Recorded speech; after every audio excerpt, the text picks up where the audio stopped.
Hi, hello. I decided to bring back the Dream Team for PlayStation shit because, well, that episode that we did last time was probably our best one, and this time we decided to cut at least half of the dead weight, but sadly, I'm still here. Passive Pixels, blah, blah, blah, special episode, God of War Ragnarok. Radic, how are you? How was your journey through all of God of War leading up to Ragnarok? How was all that? Oh, it was a good time. Yeah, I played through all the Greek games again just to re-experience them. Had a great time. Played the 2018 one again, and then I finished that one like 2-3 days before Ragnarok, so it was Sick. pretty fresh in my mind. All But right. yeah, And over here we have Maple. Maple, welcome back. I know that you finished it, which is probably what the first game you beat in how many months? Yeah, I think since Elden Ring in the beginning of the year. Yeah, I can't. I don't know. I don't know what's wrong with me, but yeah, I did beat it. I mean, that's fine because honestly, I think I might be in the same camp. I don't know if there's a game that I've probably beaten something else, but probably Mhm. nothing since Elden Ring do I actually remember. So, yeah, Mhm. no, Ragnarok. We all three beat it. It didn't take us too long to get there because it's the 27th that we're recording this. The game came out like 2 weeks ago or so. I don't even the remember. Yeah. ninth. So yeah, like Wait, the ninth? Jesus Christ. Okay. yeah, Never have Wow, kids, that's people, actually because crazy. you lose the track of time, right? Yeah, exactly. Yeah. What is it? I think I got my copy literally, the oh yeah, you fourth or got it the early, right? yeah. I met a dude in like a really shady spot. I drove like 45 minutes to an hour to go find this dude who had like a stack of copies that he probably stole. I saw him outside like what was like a dingy Chinese restaurant, like they didn't even really have a parking lot there. It was just like gravel that they put down. I went there, it was raining. I gave this guy $60. He gave me a sealed copy of Ragnarok. Like, let me see. I probably went Sunday, so I had it 4 days earlier than everyone else. So yeah, I'm not Wow. going to question it.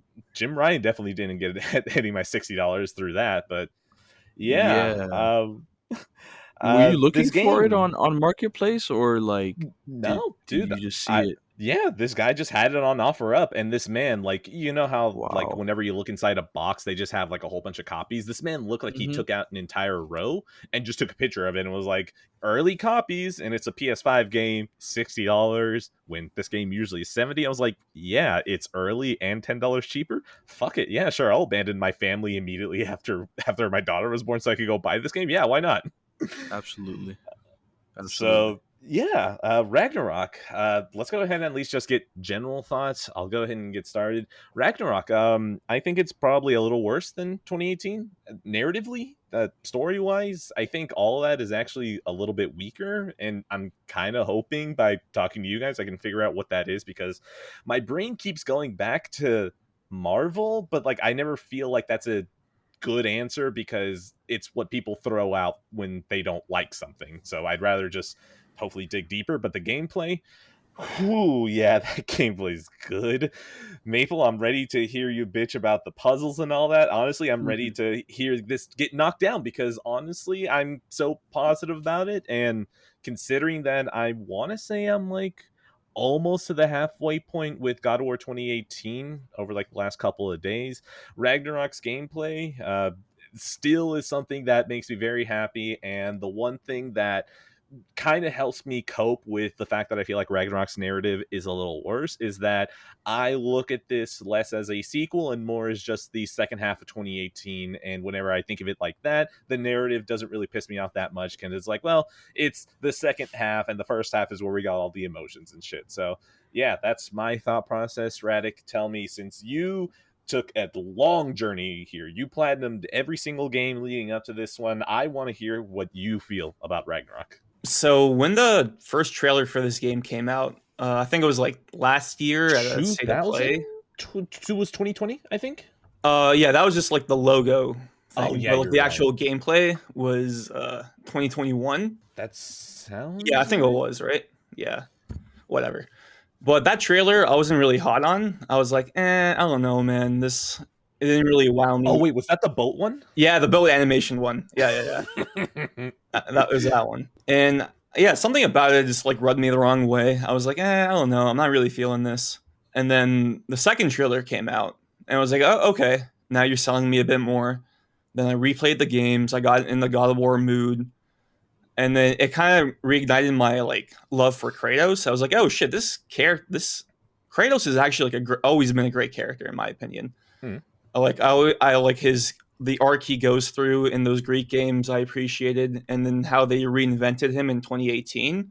I thought they did a really like pretty stellar job actually. Hmm. So in Ragnarok, I agree with you. I think narratively it is slightly worse because 2018 was definitely way more simple, for lack of a better word. Focused. Just focus, fewer characters. Baldur is really like the only villain in that game, and Ragnarok there's like 3, 4. So Okay, there's so definitely a lot more going on. Yeah, sorry. Thor, Odin, Heimdall. Heimdall Yeah. just seems like a mini boss. I don't really Yeah. consider him like a. I would say no, not even like. Well, okay, not to go into spoilers because I'd rather not. It kind of seems like Odin is the main bad guy. Yes, for sure, 100%. So yeah, you're not wrong about the focus. But continue. I interrupted because I was curious about who would those people be. Yeah, so like this is definitely not an original thought by me, but I heard it. I think I saw it on Twitter or a YouTube video, but it definitely reminds me of like from Doom 2016 to Doom Eternal, Oh shit! where like Doom Eternal has like way better gameplay than Doom 2016. It's like not even a question.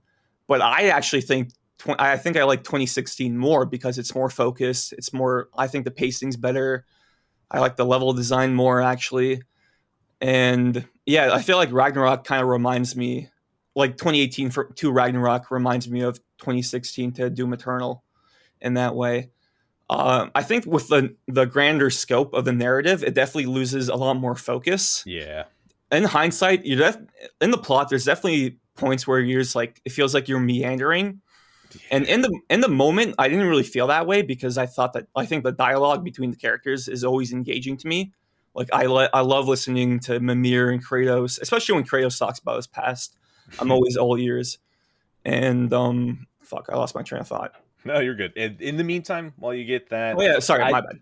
No. I don't Fine. want to. No, that's the thing. I'm here to fill up space. All right. I'm the glue that kind of patches the spots. So at least, Radic, while you gather your thoughts, Maple, what is your history with God of War, and how did you get to Ragnarok? Is it any of the Greek ones, or did you just kind of jump in cold with 2018?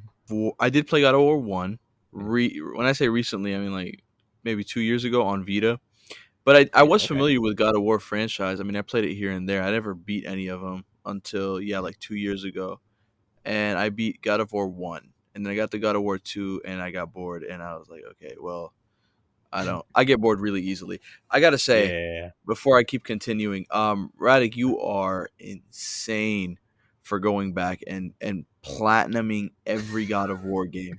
Really? I don't know how you do this shit. Bro, it's just it's only so like 5 to 7 hours each. Yeah, bro. those games aren't long, which is actually kind of impressive of them. Ragnarok is like longer than the first 3 games combined. Yeah. Yeah, easily. I mean, I get it. It's just I just don't like platinuming them. Maybe finishing them. Platinuming them, like platinuming platinuming all of them. You can do both of them in like one playthrough, so it's not really that bad. Okay. And then you play 2018, but no side content, just main story. I think the thing with me, bro, is like when people say, "Hey, I'm playing the previous games to play the new one." I'm like, I just feel like maybe because I get bored really easily. It's like by the time I get to the new game, I'd want to not fucking look at that franchise anymore. So like you playing 1 through 2018, like for me, if I had to replay 2018, 7 games before Ragnarok, Ragnarok, I'd be like, yeah, I don't want to fucking see this fucking character anymore. This fucking raging bitch. Really? And so it's like, I just don't. Yeah, that was just a tangent. I commend you, I guess, for playing. I really don't commend you for that shit. That shit is not commendable to me. That's okay. But it's just no. I'm joking, but it's like I'm proud of you, but I'm also disgusted. Yeah, darn. Yeah. So we'll say the Uncharted Platinum for later. Yeah, we'll say that for later. We can say that for later. We definitely say that for later. But so did you platinum 2018 before this? You didn't platinum it before? I platinum when it came out. Yeah. You did, so you just mainline through the story. Yeah, no side content because it was like the side content in 2018 was kind of mid or like mid to bad, in my opinion. Cool. Yeah, so I didn't touch any God of War game. I didn't want to go back to 2018 before playing this, and I'm glad I didn't because this one was long as fuck, and I would have been God of War out because this is exactly like 2018 to me, minus off like the gameplay improvements and the better side content, obviously. But in terms of like mainlining it, yeah. I mean, I don't know. I There's a lot of puzzles. This is the big complaint with me is the puzzles. It's not that they're hard. It's not that they're confusing. It's that they're so fucking frequent to me, and it grinds the pacing to a halt to me. I can't do it. I get so bored. I hate it when Uncharted does it. I hate it when Last of Us does it. I hate it when God of War 2018 did it, and I hate it here. And this has to be the most puzzles in a fucking first party game I've ever seen in my life that wants to block you from seeing the story. I think it's better than 2018 narratively. I think so. Whoa. Um, I think I think people like to say 2018, or maybe people think 2018 is better because it just has a simple concept of like, yeah, hey, we're getting to stop a mountain and a bunch of cool shit happens in the way. This one has many more characters, and I feel like for all the characters and balances, this is just I think is a much more epic. I enjoyed every character here probably more than 2018 I did. Everybody had like some sort of great part. Nobody felt like an add-on besides maybe the squirrel. And then but other than that, yeah, I like this narratively much better. I felt the ending was definitely rushed. Definitely rushed. A lot 100%. Yeah. very 100%. rushed actually. But other than that, yeah. No, no, no. I like this more than 2018 narratively. Gameplay wise, hell no. Like not gameplay, I guess pacing wise, Pacing I should kind say. of, yeah. Pacing, yeah. Overall Pacing, gameplay, but not combat. yeah, exactly. Filler, a lot of filler in this. A lot of filler. If you cut out the filler to this game, I think this would be to me a much better game than 2018 because of the better bosses, the better story to me. I like it is a spoiler cast, so yeah, I like the Atreus parts. Yeah. Um, yeah, that's just my that's me Well, shit. on Okay. Ragnarok. I was gonna count it down, but fuck it. Whatever. You got this far. Whatever. Whoops. Spoilers. Honestly, whatever. Yeah, man. If you're listening to this, it's a fucking spoiler cast, man. You Yeah, should know. sorry about That's the that. thing. Sorry about that. No, you're fine. The thing is that I've slowly started accepting that Atreus thing is basically already like it is a spoiler. It is a spoiler, but people have treated it so much like not a spoiler that it's one of Yeah. those things like, well, I give up. I can't really fight that one. So fuck it. I'll do a It's countdown. because I it's assume early that on, I believe. That's what it's you not that far into the game where you play It's as like him. 4 or So 5 hours in or something like that. yeah, true, but my counter argument is that if Joel dies in the first 2 hours, then like very that true. feels like Yeah, that's Very yeah. true. Very true. yeah. But okay, was that a spoiler? Yeah, whatever. But it's a game I don't respect. So, whatever. 3, 2, 1. All right, cool. We're in spoilers now. I'm gonna go ahead and literally spoil it. This is Atreus leaving. He leaves at the end. Kratos is alive. That's it. Mm, Freya is your partner at the end of the game now. Boom. That's it. Oh yeah. By the way, Freya, she's your friend now. Blah blah blah blah. Blah. All right, yeah. so I guess I should probably explain this part before we went into spoilers, but whatever. Right. My history with God of War is literally just that I tried God of no. I played Chains of Olympus on PSP, loved it. I mean, honestly, it's one of those things that anytime like Braddock had mentioned that, Kratos is a good character, I sometimes think about Chains of Olympus and how like that's just a really good game. And one of the scenes that sticks with me about that game the most is, sorry about for spoilers for Chains of Olympus, but whatever, Whatever, is dude. is a scene where Kratos is his daughter is holding his leg, and this is a game that's very heavy on QTEs. You literally have to tap square to push her away, or X. I don't remember what the button is, Circle. but of course it'd be circle, Yeah. whatever. That's funny. I can't believe you remember that, but whatever. It's a good moment though, right? Like you're literally pushing his daughter away. This is God of War, and it's a moment of him pushing his daughter away because he has to accept that she's not real. Like that's actually really fucking good, and it's one of those things that it's very dumb of me to have played that game first, but then to go to God of War 1 and then just think, wow, this is kind of shallow, and not, remember the fact that his white skin is the ash of the wife and kid that he murdered. It's one of those things that's like, both of these things can't be true. He's either not a character or he has the ash of his dead wife and kid as his skin. Yeah, So, exactly. that is pretty much it. For some reason, I just didn't get through God of War 1. I jumped into 2018, fucking loved it, and then right into Ragnarok. Like, that's pretty much how it was for me. I guess that's my history from here. I guess I can probably get into more specifics. Let's go right into the ending, because that's honestly where most of my problems happen with this game. Like, the ending is way too rushed. Like, I know that they talked about Ragnarok in 2018. Hell, I am probably like maybe an hour or two before I have to go get the blades. So like I'm pretty deep in. I'm mainlining it, and Ragnarok has been this thing that they've been talking about even in 2018, that now why was Ragnarok just like 3 corridors into Asgard? Why is Asgard just like a city at the bottom, a village at the top, and Odin lives in a little hut at the top? Like, why is this Asgard? Like, why have we been talking to Asgard about all this? Like, why have we been talking about Asgard this entire time? Why is Thor fighting the world serpent and that doesn't play a part in anything that we get to do? Why did we not have any big moments in Ragnarok like we did in 2018, when you just fight a fucking dragon for no reason and it's just cool and that's why you do it? Like, I don't know, man. This game was fun, but it's still God of War. I would have liked to seen like some big bombasts or something. So I don't know. Either one of you take it from here. Yeah, I agree. So I would say after spoilers, whatever. No, yeah, no, Brock's, we're spoilers at this point. okay, Ooh, doesn't all right. matter. Like, you So want to spoil the after- ending God of War 2, go for it. All right. So after Brock's death, and from that point on, I feel like the game starts to feel rushed, because I feel like you need to spend a little bit more time between that and the start of Ragnarok, in my opinion. Because this game was originally thought as like a trilogy, this Norse era, but they ended up making it a duology, and like I really feel that in the second half of this game, because you meet that fire guy, Surtur, and that scene kind of feels out of place, because he kind of like says no, and then he just sees your blades, and he's like, okay, I'll do it. He's like switches his motivation right away. I'm like, okay, that kind of felt rushed. And yeah, replaying the Greek games, I just come to realize like the sense of scale in those games are just like way better than 2018 and Ragnarok. Like it's not even close. And I kind of do like how they play with that in the story in a kind of meta way, because when Loki gets to Asgard, he's not like, oh, this is not like what I was expecting. And Odin says like, yeah, were you expecting like some big bombastic thing?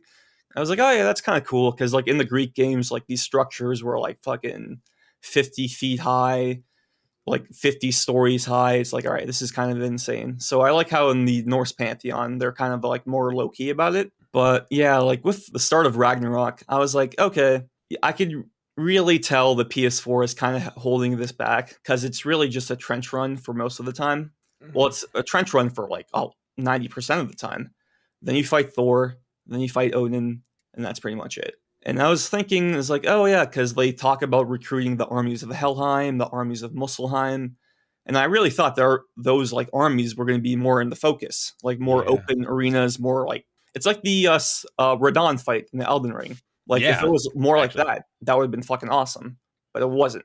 So I feel like that's both like the PS4 holding it back, and both that, and like the fact that this is 2 games in 1 game. It's like not a trilogy, it's a duology. And so yeah, that's pretty much how I feel about it. Maple, I'll throw it to you because like I know I'm gonna pick on the PS4 thing, but go for it before I do that. Oh yeah, I was just about to say the same thing. I think I don't think the PS4 holding it back is like a problem. I mean, I don't think that was a problem. I just think think they could have, yeah, at all. I mean, you had battles like in Assassin's Creed 3 on PS3. You could have like large scale battles. Black Flag had the same thing with the ships. You could have done a lot of things. It's not the tech that was the problem. It was to me, it was I felt like they could have been, they're much more. But the design set is like pieces set forth by the tech, right? But here's the thing, like if you look even at 2018, like I brought up like the dragon fight is like you're going into the air. I mean, hell, even the stranger fight at the beginning of 2018, like fucking Baldur is launching you through places. Like the Baldur fight at the end of 2018, like that. Like I just played that shit yesterday.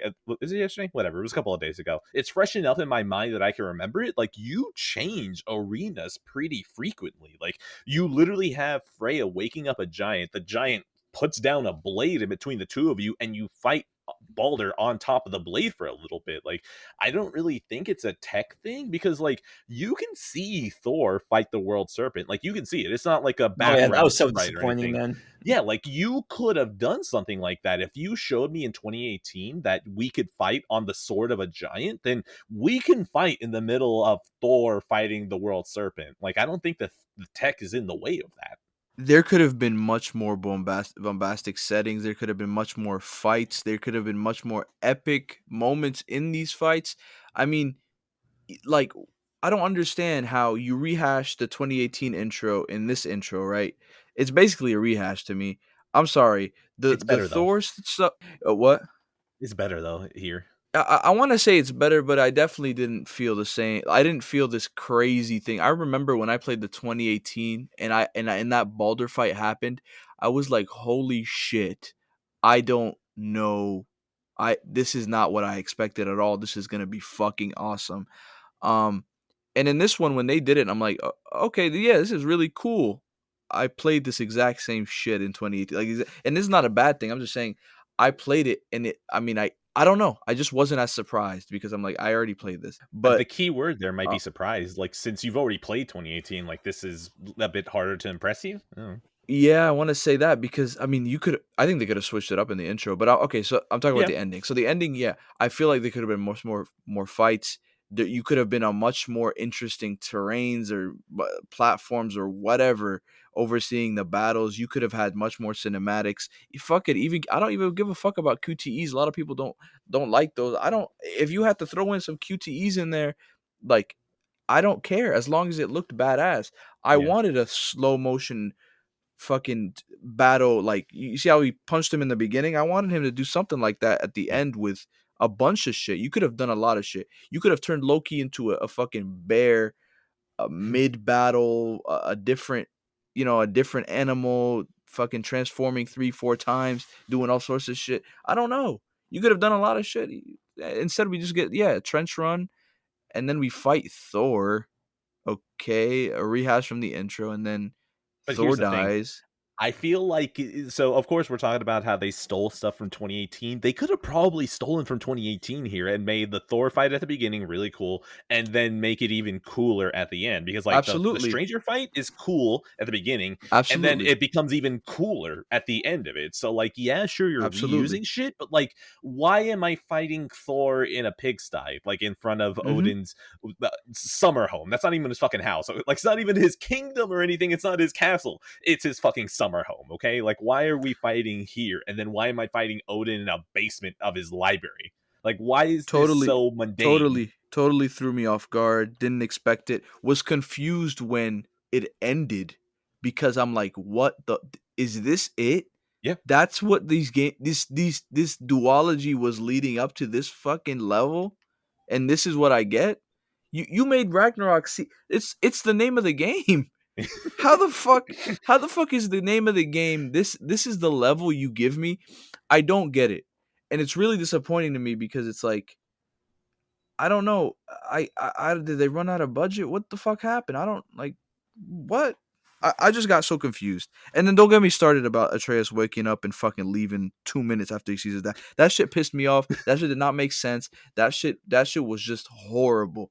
I don't know. It wasn't So you horrible. It was fine. T I thought it was horrible. You and your dad have been training for fucking weeks. You've been in this emotional journey for weeks. He starts trusting you. Do all this fucking bullshit together. You go on this fucking experience through different lands when you're dreaming. Whatever. You go to different. I don't know. So and then you fight this battle that you've been training for fucking weeks or years or whatever the fuck.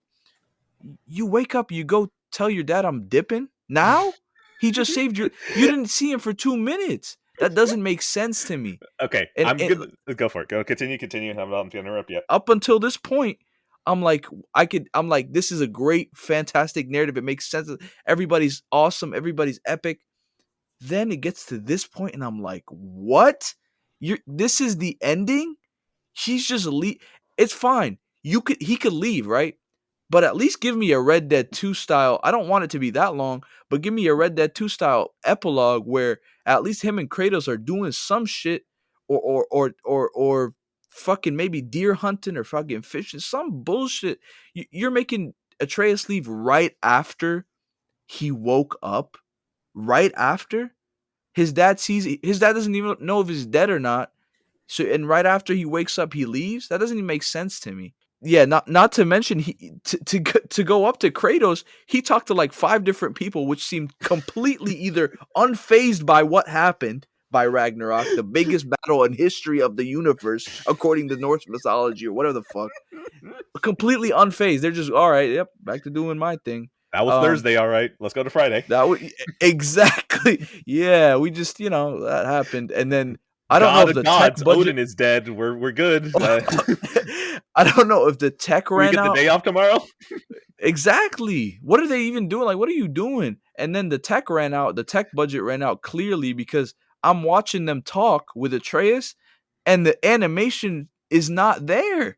There's no facial animations at all. No one's crying. No one's emoting. It's like a PS3 cutscene where someone's looking at you, their mouth moves like Fallout, and then you just go to the next person. I was so confused. I know it sounds really funny, but I really was confused. That part where Atreus shows up and there's 3 dialogue options underneath Freya's face. Oh my god! It was yeah. That's funny. That was good. That was good. But yeah, you get me. And then the Kratos things happen, and I'm like, yeah, this is such a weird ending. I don't know what the fuck. But right. Yeah, that was my ending. Yep. Go ahead. I don't want to dominate it. So Radic, do you want to say anything before I jump in? No. I actually want to hear what you have to say. Okay, so what I want to say is that so immediately when you said that the ending was bad, my thought was like, but then you got into some of the nuances about how it moves too quickly. You got me on your side now, because I wasn't going to say that the ending is bad. It just seems like there's steps missing. Like, so of course, have a baby and all that. I'm pausing the game pretty often. So I'm so happy. I got to sit down. I did all of Ragnarok, right? I mean, the actual Ragnarok, not the game. Mm-hmm. I did all of the Ragnarok sequence in one sitting, right? I took out Thor, then I took out Odin, and I was like, fuck, man, that was dope. And then I get to the part where Atreus wakes up, right? And I'm like, oh, perfect. Let me pause here. Let me go be an actual human being and help out. And then I came back, like, I don't know, like a couple of hours later. I'm like, all right, so cool. Yeah, Odin is dead. Let's go ahead and have Atreus walk around. And like, I talked to like the third person. I'm like, wait, is that it? Like, is Odin actually dead? Do we Sindri killed him. No, but I was like, we actually, that's it? Like, there's no bullshit where it's like, nah, Odin tricked it was too easy, can't believe that we took out Odin. Like, I was like, there's no way. And then we just keep talking to people. I'm like, oh, are you're playing with me, right? Like, you're just messing with me? Like, we're gonna get to the top and like Odin's like, surprise, bitch, I'm still alive, that wasn't in that egg at all. And it's like, okay. And then we get the entire sequence with him and Kratos, and I'm like, okay, this is good.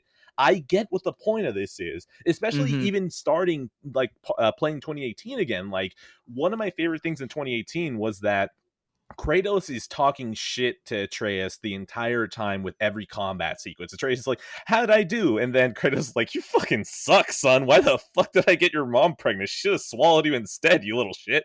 And then you get to the end of the game and Kratos is like, yeah, you know what? You're actually pretty good at this. Like, I like how it goes into that transition. It makes sense from an overarching that the end of Ragnarok would be Kratos being like, yeah, you know what? I respect you not as just my son. I respect you as a man. Go get your shit done. Good for you. You have responsibilities. And now, like, I get that it's Atreus's grown up thing.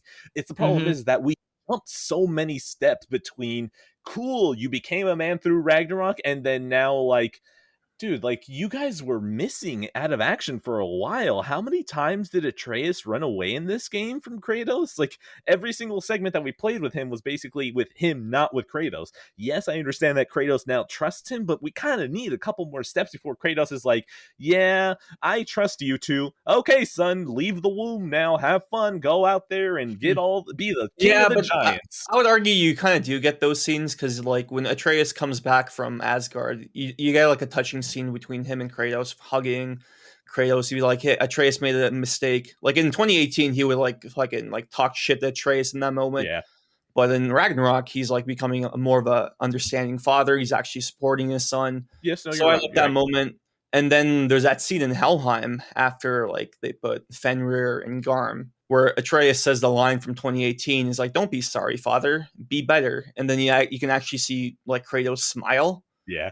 which he rarely does in the franchise. And I was like, all right, that's a nice moment. So like, I feel like they did, to be fair, they did have those moments in between. No, I mean, so they put the steps there, but the thing is that I needed like 2 or 3 more steps before we get to, hey son, you're ready to leave now. Like I agree with that. I feel like they should have set up Loki having the visions of like the other giants more, because it definitely came out of nowhere at the end. I wish they did set that up no joke. more You in the know what is beginning. actually a good way that I would have been happy if they fix this?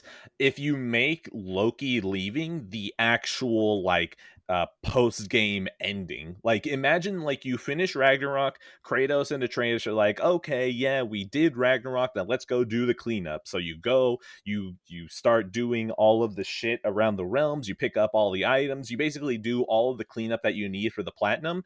And then once you feel like all of it is 100% done, you get a scene where Atreus is like, hey, you know, we did a lot of good stuff here. I'm so glad we did all this work, but you know, that part of me that's a giant feels like I need to go help the giants or something like that. Like give them more time to kind of split away, because it feels like, yes, while they did all the Helheim stuff and they were together for a little bit, I mean, like after some point, once you're at Ragnarok, like Atreus is he's there, sure, but honestly, I remember Thrud being there fighting with Kratos more than actually Atreus. So like it's one of those weird things where like Atreus is there, but like even in 2018 during like the gameplay segments, like Kratos and Atreus were always going back and forth to where it felt like they were both there instead of Atreus just being, you know, I changed it to R2 to shoot his arrows, but it just felt more like Atreus was a button there, not like an actual character there. Yeah, but like that's also like, I don't disagree with you, but you could also argue that's kind of the point. Like Kratos is trying to like, Atreus, be your own man now. Do your own shit. Like be with Sindri during this fight. I don't always have to like watch your back. And then at the like that comes full circle at the end when Atreus leaves clearly for like a spin-off game in the style of Lost Legacy Miles Morales, because I feel like that's clearly the direction they're going with. Okay, you know what? I accept that, but I still like it less than what we could have gotten. Go ahead. Yeah, I don't disagree with you there for sure. Yeah. I don't think anyone disagrees that the ending was. I don't even think it's bad. I just think it doesn't really make sense. Like, if what we got, the ending we got, right, that we have right now, was done 2 hours after Ragnarok, right, where there was a little bit of in between Ragnarok and that ending, I would have been fine. It's not the ending that I'm really pissed about. Like that makes sense. Okay, you want to go, leave, and it had a great It's how we got cutscene. there. Yeah, yeah. Yeah, it had a great cutscene. Told him to leave, whatever. Da, da, da. Kratos almost cried. Whatever. Cool, great. It's just, yeah, it's the in between. Like it was 3 4 minutes. You've seen Kratos after this big battle, and you tell him you're leaving. It just doesn't make sense for a game that's so well written, right? And that's supposed Is to it? make a lot of that. Well, when I say well written, I mean the characters are. Yeah, okay. I Dialogue, Yeah, believe. everything I with believe. Kratos is perfectly written. Okay, yes, you know, Yeah, Kratos is perfect. I believe the relationship between Kratos and Atreus makes some sense. Like it was very written well. Every time they interacted, I'm like, yeah, this makes sense.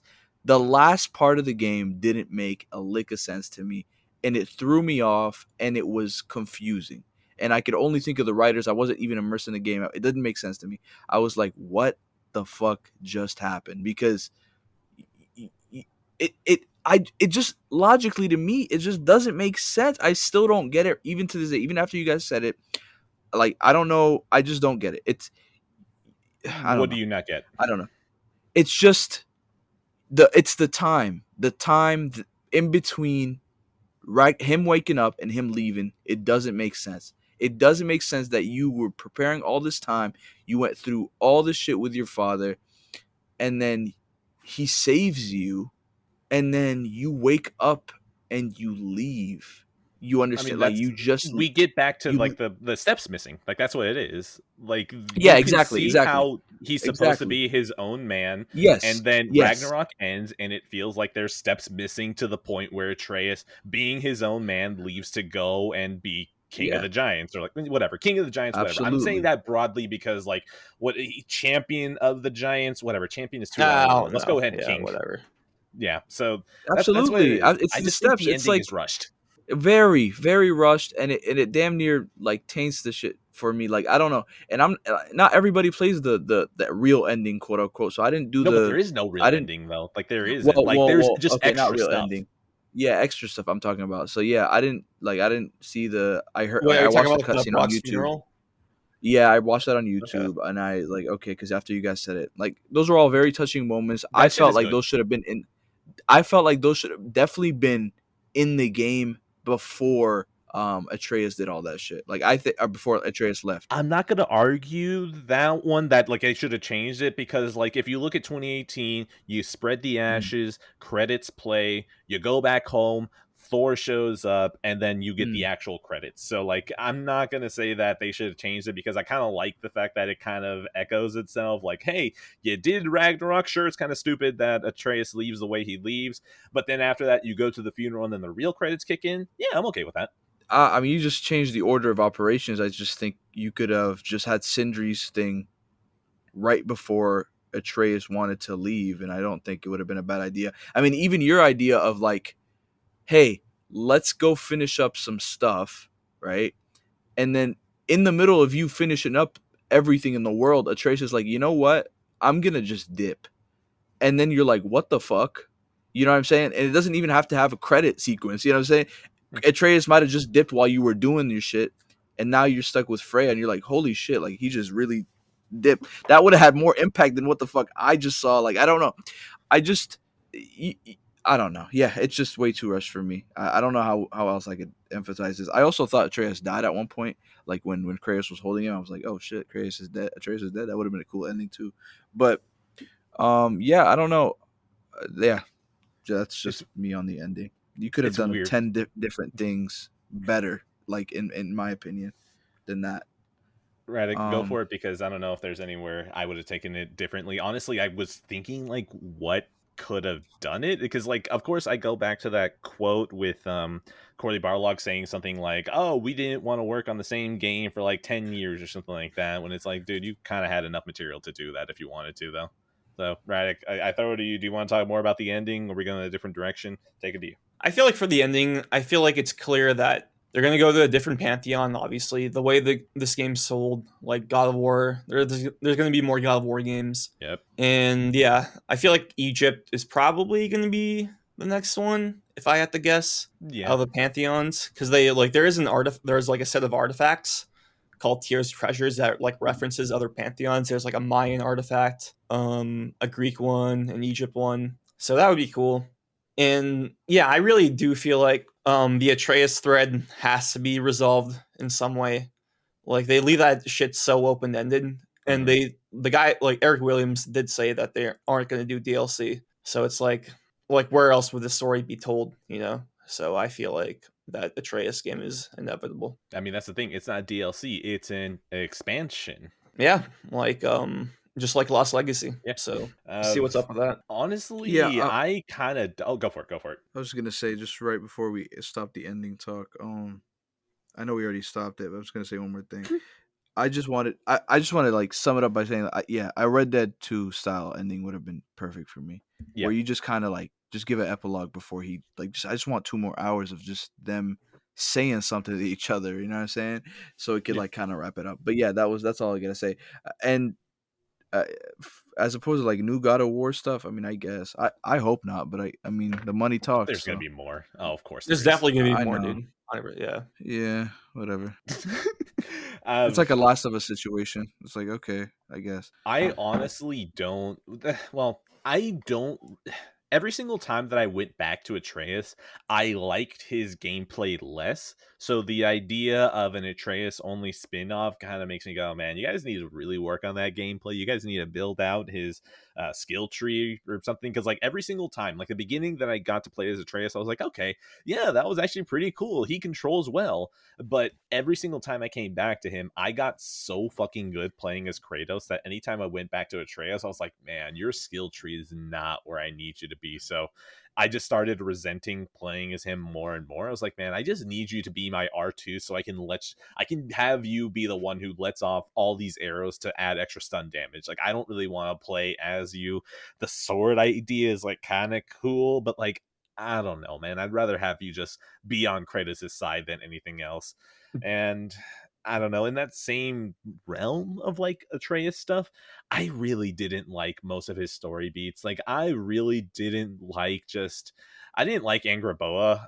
I like, she's fine, Really? whatever. Her Yeah. character is fine. Most of her grandma stuff, I was like, okay, you guys have to give her character, and that's the entire reason all of this is, because she can't just be like a 2D cutout. Like, I get it, but I don't know, man. I kind of don't really care.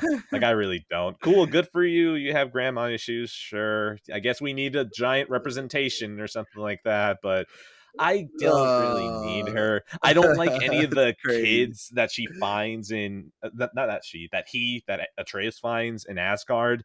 Like, Thrud is whatever. Like, it feels so much like God of War Jr. Like, it feels like oh my god.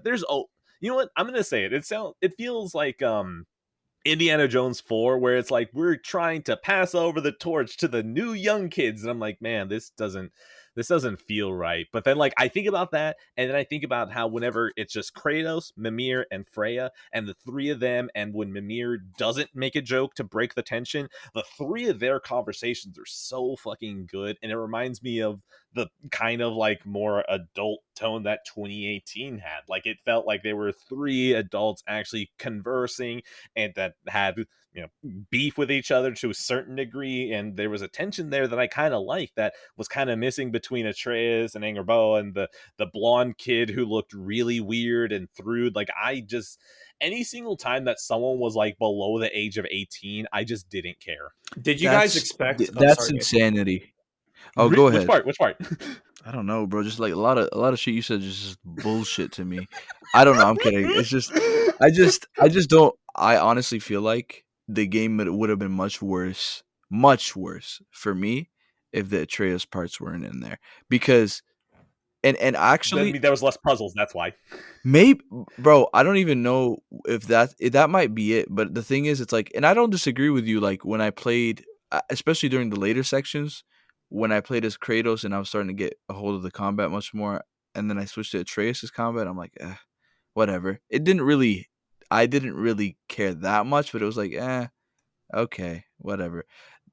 I still would have rather played as Atreus in those sections, and I wouldn't have minded if there was zero combat in those sections, and I just played the narrative. I know that's really hard for a lot of people to swallow, but for me, this game is narrative, narrative, narrative, and I feel like Atreus's narrative for me is key to the story, Yep. and they were some of the best parts of the story, and they were especially that anger. That's crazy when you say that anger Buddha stuff. Yeah, in the beginning where you're fetching berries and shit. Okay, cool. I could definitely see how that was like. This is going too long. But when that fucking boss fight came, I'm like, holy Well, the shit. boss fight's cool. Yeah. Well, I mean, not even cool. I thought if I'm thinking correctly, that might have been like one of the best boss fights in the game. If not, like, that might have been like top 2 boss fights in the whole game to me, because it was creative, and I hadn't seen something like that before, and I didn't expect it. And it's just, yeah, I love the Atreus parts so much. I felt like they added a bunch to the story, and honestly, when I got back to Kratos, sometimes I'm like, oh, here we fucking go again. We're gonna solve all these fucking puzzles, and Mimir's fucking stupid accent. Oh god, there's a lot of shit going on, bro. That was like that pissed me off. It's just I really dreaded sometimes when I played as Kratos, because I knew the story was gonna grind to a halt and they were gonna focus on some other shit. Which is fine. I mean, whatever. You can focus on gameplay if you want. That's okay. But when you add filler combat sections and you add filler puzzles, it really drags the game down. And I didn't feel there was a lot of filler. I mean, you could count the whole thing as filler to you. I know you and a lot of other people feel like every Atreus section was filler, but I felt like there were great, great moments and great, great sections in every Atreus's part. But yeah, you go ahead. Yeah, so I had no idea Atreus was going to be playable in this game. Same. Like, when that cutscene happened, I was like, oh shit. Like, Yeah. and then I moved the joystick. I was like, oh shit, I'm playing as Atreus now. We're doing this. And so that went on, and I like his gameplay. I kind of appreciate they did that because that's never really happened in a God of War game, like another playable character like that. I guess you can count Zeus in Ghost of Sparta arena mode, but only like autistic people like me would know that. So like, other than that, I really appreciated the Atreus parts, and I agree with Maple. Like, that's when the story actually like progressed. Like when Loki goes to Ironwood, I was like, oh shit, like shit's happening, and then you see the murals on the wall. I was like, oh okay, like, plots happening, intrigues happening. Now I'm like, oh, I want to know what happens next. And when he turns into a wolf, I was like, oh shit, this is fucking dope. I know it's just Spartan Amazing. Rage. Yeah, amazing moment. Amazing moment. I loved it. And the race too at the end after the race giant was cool. fight. Yeah, the race is really cool. Yeah, amazing.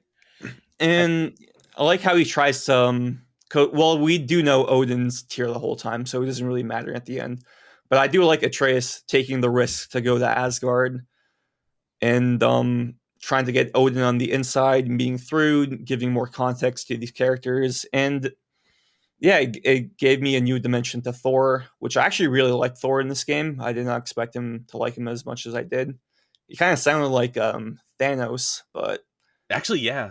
He really like it. Really reminded me of Thanos, but I had to get over that quickly. But yeah, Atreus was cool when he turns into the bear at the end. That was like, all right, that's pretty hype. Okay, so now, at least from what all you guys are saying, that makes me feel like I have to clarify. I mean specifically Atreus' gameplay. Like, his gameplay was just like annoying me every single time I went back as him.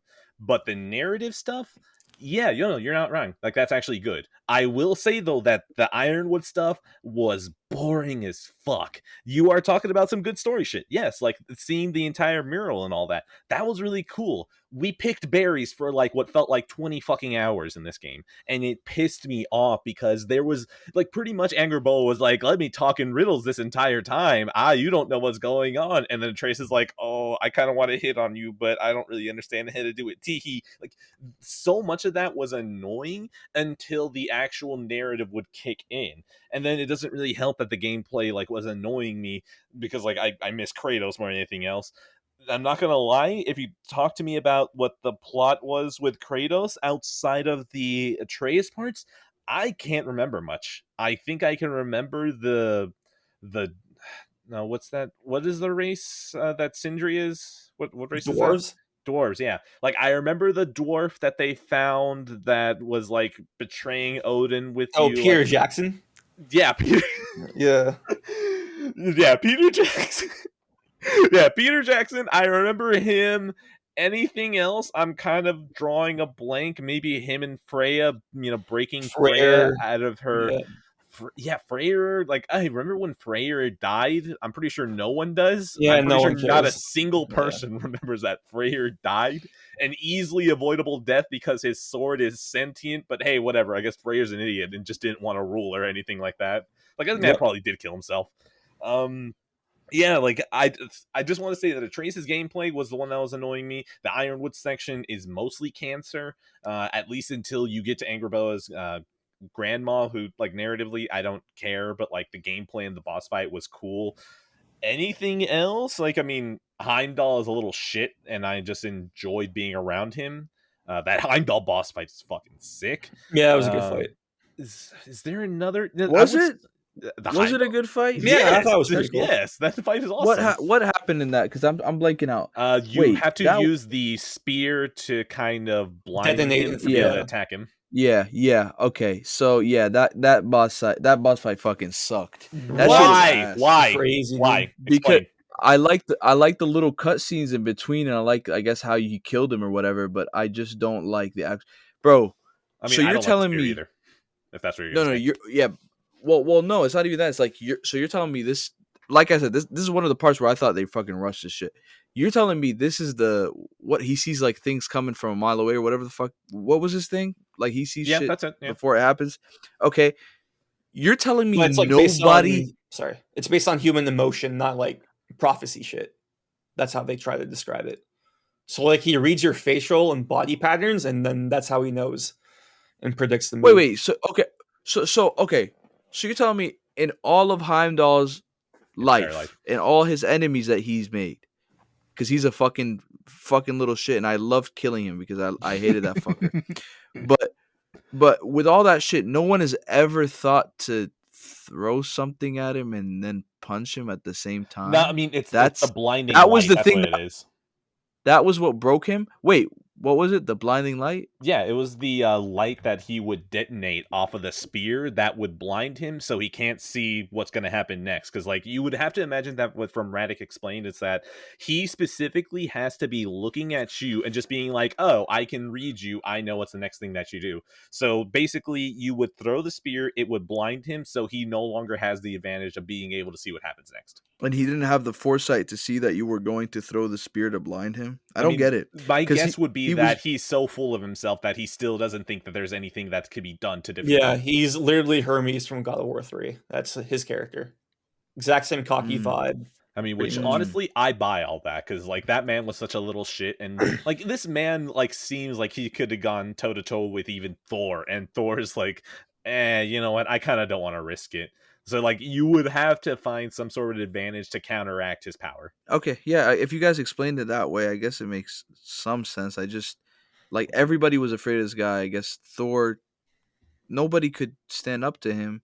No, Thor stood up to him. to And then Kratos, yeah, he stood up to him, but he couldn't. He wouldn't be able to defeat him. I mean, according to Heim, I mean, I believe that Heimdall could probably defeat Thor because I guess Thor's stupid or some shit. I don't fucking know. I mean, Thor wouldn't have figured out a way to blind him. No, basically. like Heimdall. No, Thor says to Heimdall, "Look into my eyes and think what's going to happen," and then Heimdall just like backs down. Oh yeah, you're right. Okay, never mind. Yeah. Oh, does he? Yeah. Okay, no, I was thinking more of like it was the opposite, where Thor does that look and Heimdall is like, "Yeah, I could kill you, but then I probably have to deal with your dad, and I don't want to do that." No, he says like you're a sick person, something like that. After to Thor, yeah. Okay, yeah, you're right. Interesting. Yeah, you're right. Okay, maybe. I mean, I don't know. I just thought this. I thought his boss fight specifically was going to be some like groundbreaking, next level deception shit. Not, oh, I'm gonna blind you and then punch you. Okay, nobody's ever thought to do that shit before. Yeah. I thought Atreus was gonna like be the one to kill Heimdall because Heimdall was talking so much shit. Okay, now that seems like a narrative miss. Like you could have done that though. With like the little rivalry you could have done that, especially especially with Atreus's shapeshift and shit. You could have done some really cool shit with that fight. I don't know. I didn't think I was gonna throw spears and blind him and then punch him. I didn't think that was Heimdall's fight. I think they, at least for me, I don't know. It was. I mean, now that you guys explained it, I guess it makes sense. But I just still think it would have been a little bit better some other way. Honestly, but yeah, that's just me. One thing that I don't think many people talk about, like everyone kind of just goes, "Yeah, that's cool," and we're probably going to end up doing the same thing. Those two Valkyrie fights, when it's you and Atreus, and we get that cool ass pose with Kratos and Atreus turned into a bear. Fuck, man, that was cool. There's nothing I can say besides it's just cool. Yeah. Well, that was really cool. But I actually was gonna talk about that. I felt like, and this is gonna sound crazy, as much as I like that section, I did like that, by the way. I did want it's like a different writer came in and was like, let's do this cool shit, like a Power Ranger fucking thing, because it just felt a little off tone. Really, it felt a little off tone for me when like it not in a bad, like I didn't think it was bad at all. I think it was really cool. I just feel like, okay, for as grounded as this shit it was, grounded, them doing this quotation marks, not grounded. Damn, I should say grounded. I felt like this was like a Tekken fucking 7. Oh yeah, he kind of does look like Kuma. Yeah. This was like some Capcom weird shit that old God it felt wacky. It felt like old God of War. Yeah. Well, maybe that's it. Maybe it did feel like old God of War. It just felt out of tone. I did like it though. I'm not complaining. It's just one thing that threw me a little bit off guard. I'm like, what the fuck am I looking at? That's really cool, but it was just like, oh, and then they didn't continue it. I guess it was just a one-off thing. I was like, well, either I don't know. It's like somebody else wrote that fucking part to me, but it was a really good fight.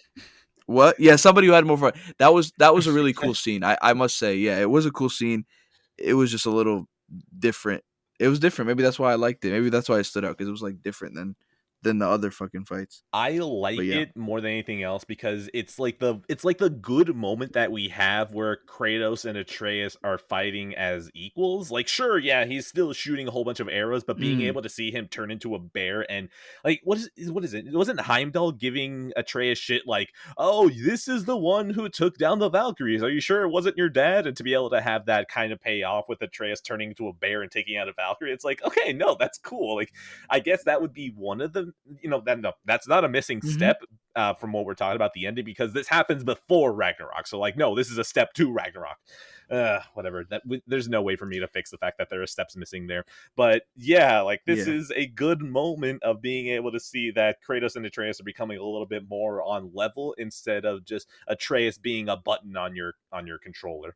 So yeah, that scene is fucking awesome. True. It is awesome. I also wish I was expecting more of that in Ragnarok. So yeah, I agree. like in the Ragnarok level, I thought for sure. I thought, okay, it's like, holy shit. They just fucking revealed it. Like, they kind of like, okay, they opened the can for this fucking shit. They're definitely going to use it more, right? No, you never see that shit again. I thought they were going to do it much more in Ragnarok. Do some cool slow motion shit that they were doing. And nope, they never did it. So yeah, that's why I felt a little out of place for me. A little bit. Just do something with it. Like, you're milking the puzzles, fucking milk shit like this. Like, come on. But yeah. All right, so I think we've like kind of hammered a lot about the ending. What else is like general that you guys want to talk about? Because like I know that we'll take it that direction since Maple's talking about like I guess kind of the gameplay pacing. I am willing to agree that there are too many puzzles, but the thing is that I don't know exactly how you can pace it any other way. That's the thing, I don't know. Because like, okay, at least going back, because like this is something I did want to touch on from like almost an hour ago, which is the Doom 2016 and the Doom Eternal comparison. I feel like Ragnarok is 50% of that. I just don't want to say that it's fully there because Doom 2016, I actually kind of like the way it handled itself narratively in Same. just saying, who gives a fuck? If you want to pay attention and read all the lore scrolls and that's how you want to experience this game, the narrative is kind of just not intrusive and then it's mostly gameplay. There you go. Have fun. I like the way it handles that. And then I kind of don't like that Doom Eternal like actually gives you cutscenes and like it even has a scene where like the Doom Slayer speaks and is like, why are you doing this? Why are you actually giving me a narrative about like these demons? Like, I don't care. Just point me to something and I can kill it. But in the same breath, Doom Eternal's gameplay is so far beyond incredible. Like, that game is so immaculately designed with how you're supposed to handle all of your guns and all of your weapons. Like, it's so fucking good that going back to 2016 almost feels a little bit off.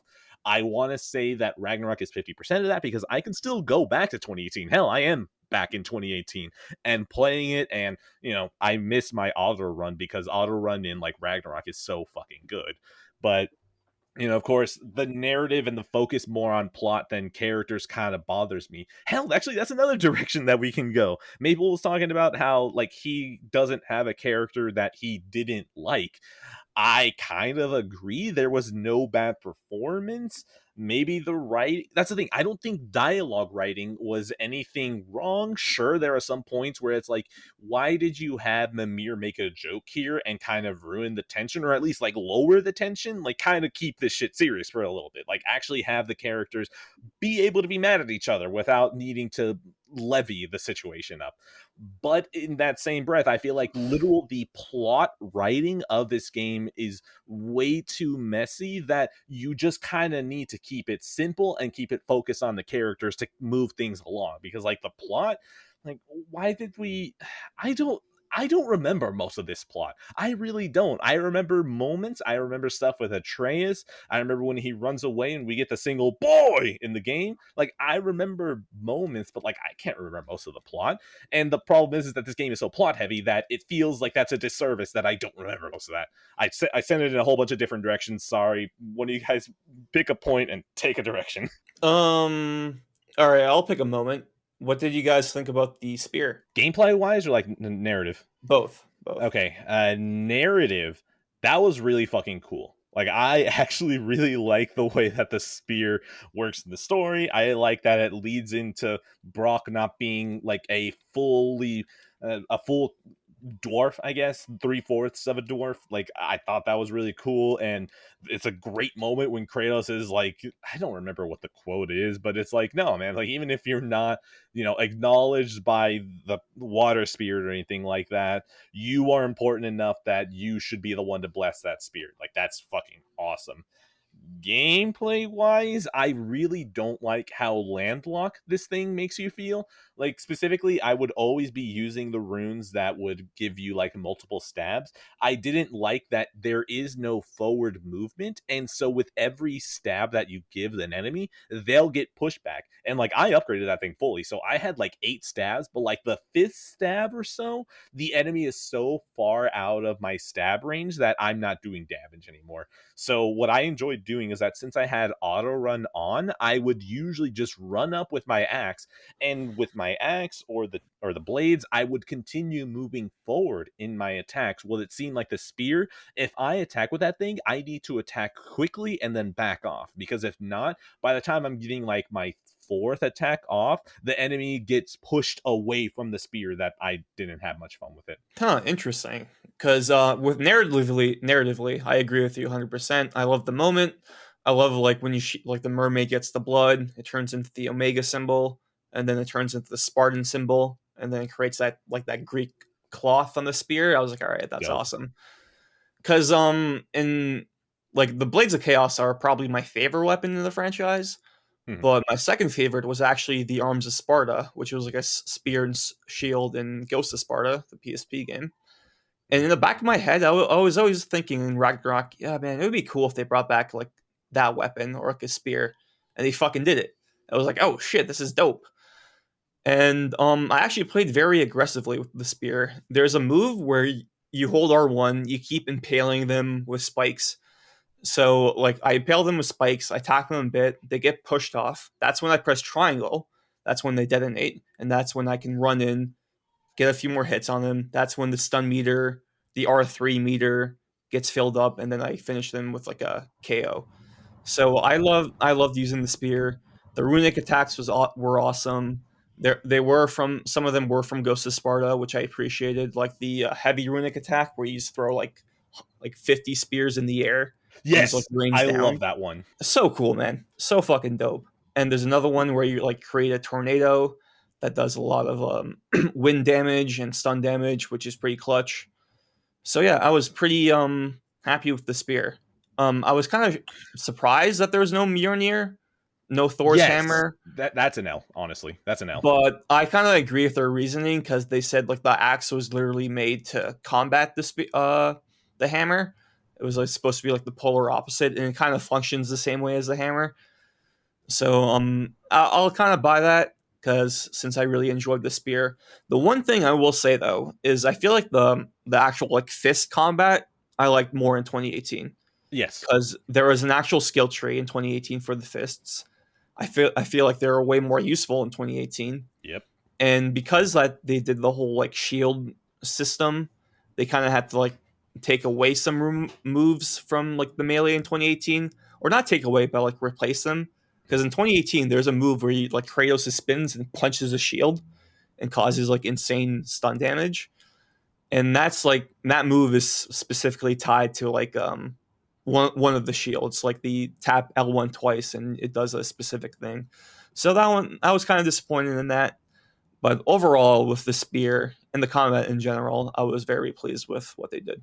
Before I hand it to you, Mape, there's just one thing I do want to add to that. The other thing that helped me that basically de-emphasized fist combat in Ragnarok was that whenever you were on your skill tree and you basically did the same attack in the skill tree to like be able to upgrade it and have like an extra charm on it or something, Yeah. I had the Blades of Chaos basically become my stun machines. Like, I use the Blades of Chaos more than anything else. I'm so happy that they got buffed in Ragnarok compared to 2018, because in 2018, like, it felt like you were just cutting through paper. Like, they felt weightless. Like, they didn't feel like they were doing anything. So I was very happy that they felt so much better in Ragnarok. That became my main way of attack.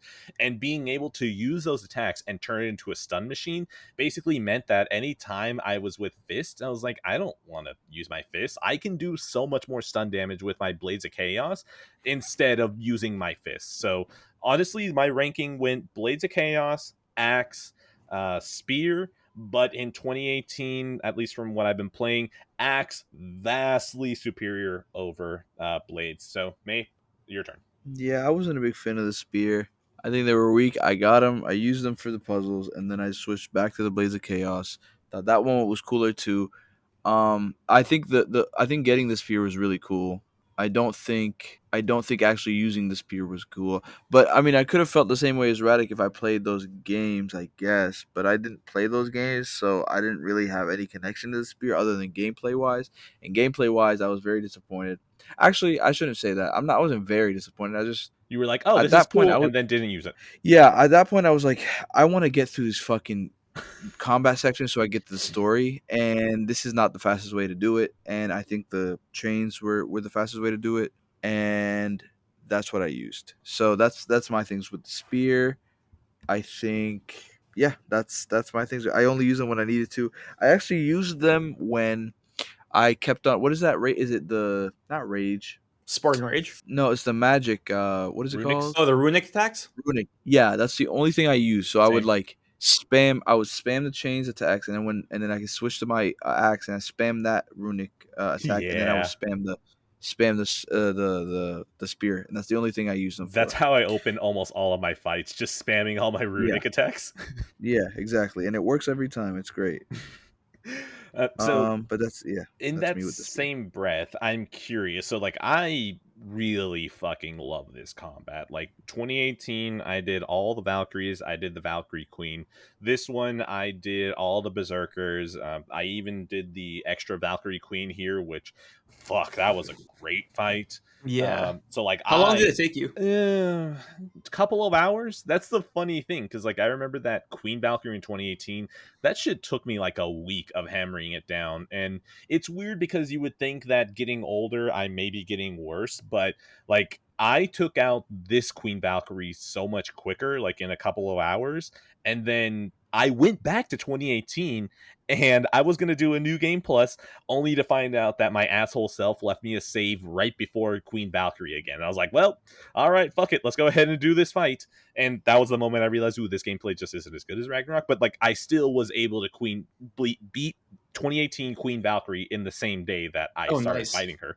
So like, I really love this combat. Like, I really do. And so that's the thing that keeps carrying me through the game. That even though like I felt like the narrative is weaker, I enjoyed so much of fighting bosses in this game and getting so fucking good at learning them and parrying them, that like, that's what carried me through this game. That even though it seems like pretty much this entire time I've been bitching about the narrative, that like, the gameplay is so good that it makes me so happy that I still got to play this game. So I'm curious, do either of you guys share that insane love, or like, is it just like, yeah, the gameplay's fun, so I keep playing? Yeah, I love the combat in this new God of War. I really like the combat in the old God of War games as well. And I'm not gonna say that it's like better or worse. It's just different. Yeah, it's apples oranges.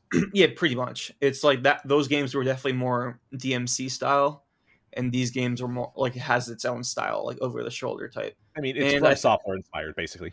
Pretty much, yeah. Like, I wouldn't say to a T, but it's pretty close, yeah. Especially with the blades, they retain the old moves from the Greek games, and they somehow make them work in this new perspective. The triangle moves, I thought, were a great addition. There were only like triangle R1, triangle R2 for the blades, axe, and spear, so like 6 new moves.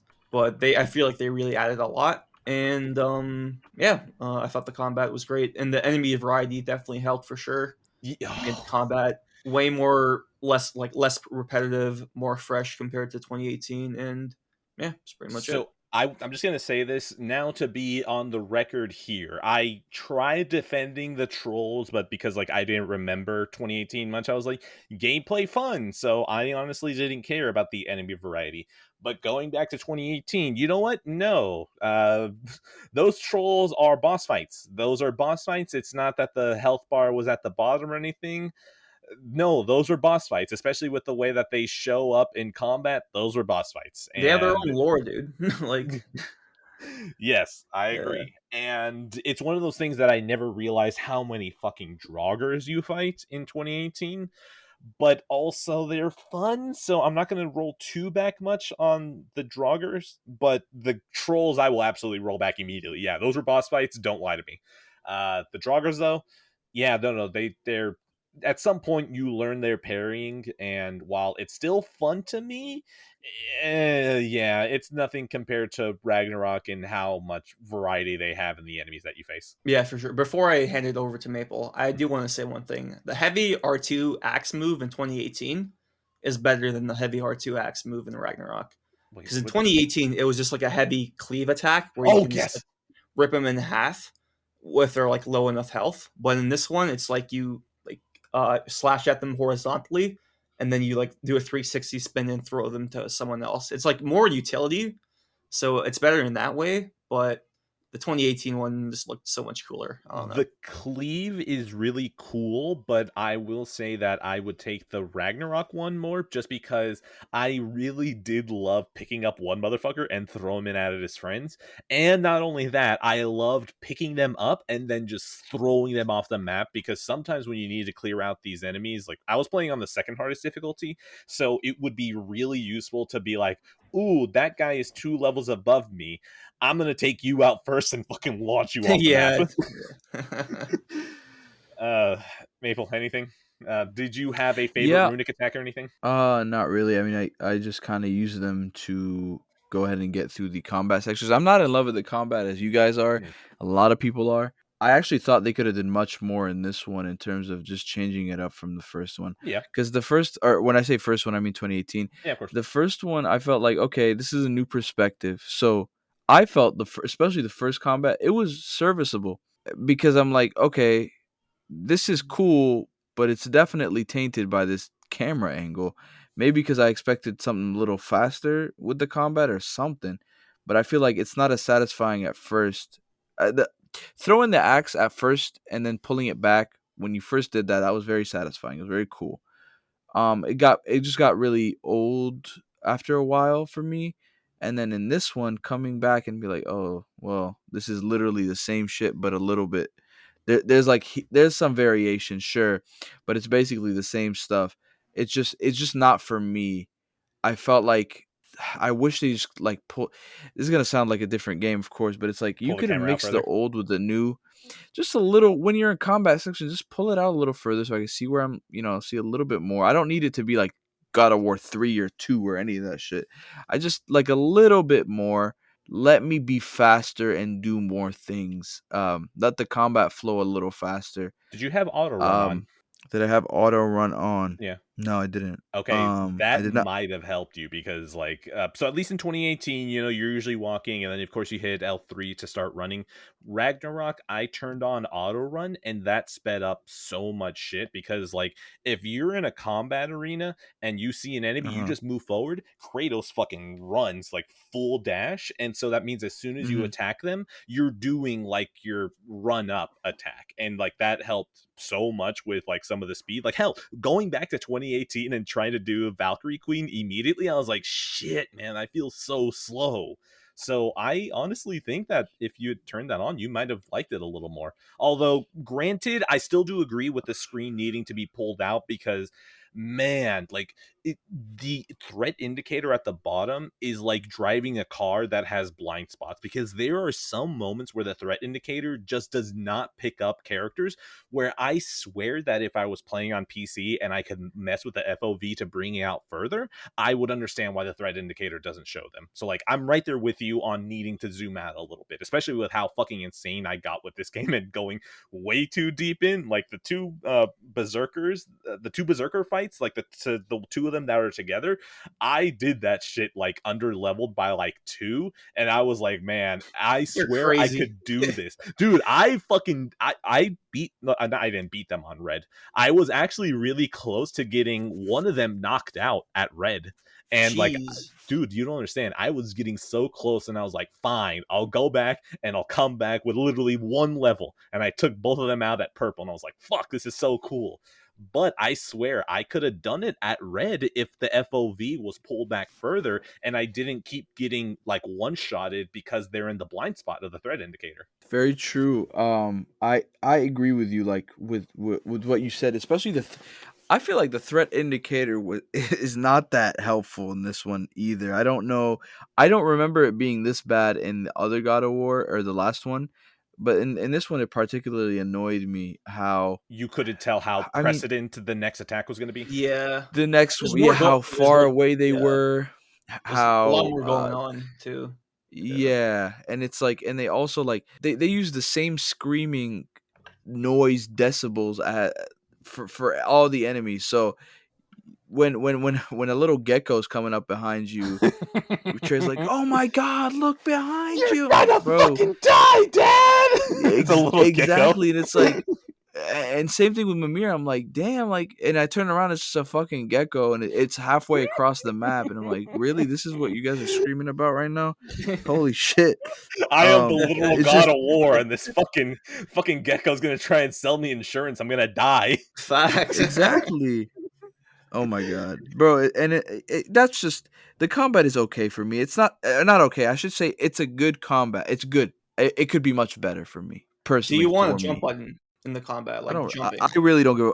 I really don't give a fuck about that. I don't. Okay. I don't know why I would need to jump. I mean, I feel like you just tie the moves to like what, square, square, square, triangle, and he could just do his little jump thing that he does in other games. I don't like. I don't really. It really isn't that big of a deal. I just feel like it could be much more tactile or faster. See, I say those things, but then you're like, what? It feels much. It feels great. It's like, it's not that it doesn't feel good. It just, I just wish it was faster. I'm I don't really know how to explain it. curious that if you turned on auto run and then use the blades, like I would be really curious to see if that does anything for you, because like I I'll said, try man, it. jumping back to 2018 without auto run, I was like, fuck, man, I feel so slow. I mean, it's not that I wasn't running though, like the whole time, even without auto run. I always, every time I was moving, I was making sure I was running because I wanted to get the fuck out of here. I wanted to get, I wanted to get through the fucking section to see the story. Oh no, I did And the same then, thing. Like I would run everywhere in 2018, but literally moving the stick and making your new base speed run, like it feels really different. yeah, I mean, I'll definitely try that. I still have it installed. I might go back and finish some stuff, but I'll try that. I'll try that and see how the combat is. There's just stuff with it. It's like, okay, well, I just wish it was a little more zoomed out, a little faster. I wish they did more in this one because it's like, okay, you could have not only built upon what you had. It's like, okay, you built it from ground up last time, and now you have another 4 years of in development. You could have done much, much more with the combat. Why are we? It's like God of War 2018 plus or God of War 2018. It's a sequel. Yeah. Like what do But you like no. expect? Well, I don't feel like no, that's the I don't. thing. That's not Yeah, go for fair. it. When you say That's not fair to sequel, say. you kind of imagine like a larger step Yeah. up. But honestly, I think we're Exactly. this part of generation of games now that like a sequel is no longer going to have a large jump now. Like it used to be that whenever you had a game get a sequel, it's like, well, this is obviously going to be better. Sure, that's not the rule always, but now it seems more often than not that a sequel has a chance of being just more or worse, and rarely outdoing the first one now. That, like, I don't know, that might be talking out of my ass now, but it feels a lot like sequels don't get to fully reinvent themselves now. I mean, that's true. This is gonna sound really stupid, bro. I'll say a lot of things that really sound stupid, but like something as simple as, and it sounds like a very weird thing to say, something as simple as like just changing the way Kratos walks, changing the way he pulls back his axe, right? Changing the animation where he's like, I don't know, just make it feel a little different while I'm like the moment to moment, you know what I'm saying? Make the moment to moment feel a little different with these small animation changes here and there. and it makes me feel like I have some sort of sequel. You know what I'm saying? These are really small things, because if you really think about it, like, let's just take Gears of War 1 to 2, right? You pick up Gears of War 2, right before you shoot a gun, you already know this is something different. You already feel different. You feel it. You just feel either whether the camera's zoomed out, the camera's zoomed in, camera's more cinematic, the camera's swaying, the animation of moving is just a little bit different. Something.